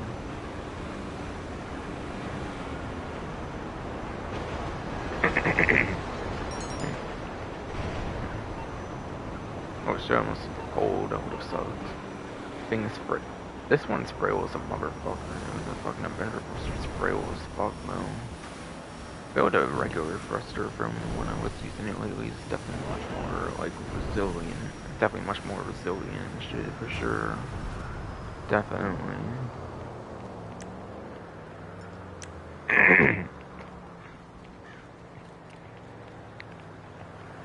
Definitely indeed. But yes. But yes. That is probably gonna be it for the stream, pretty much.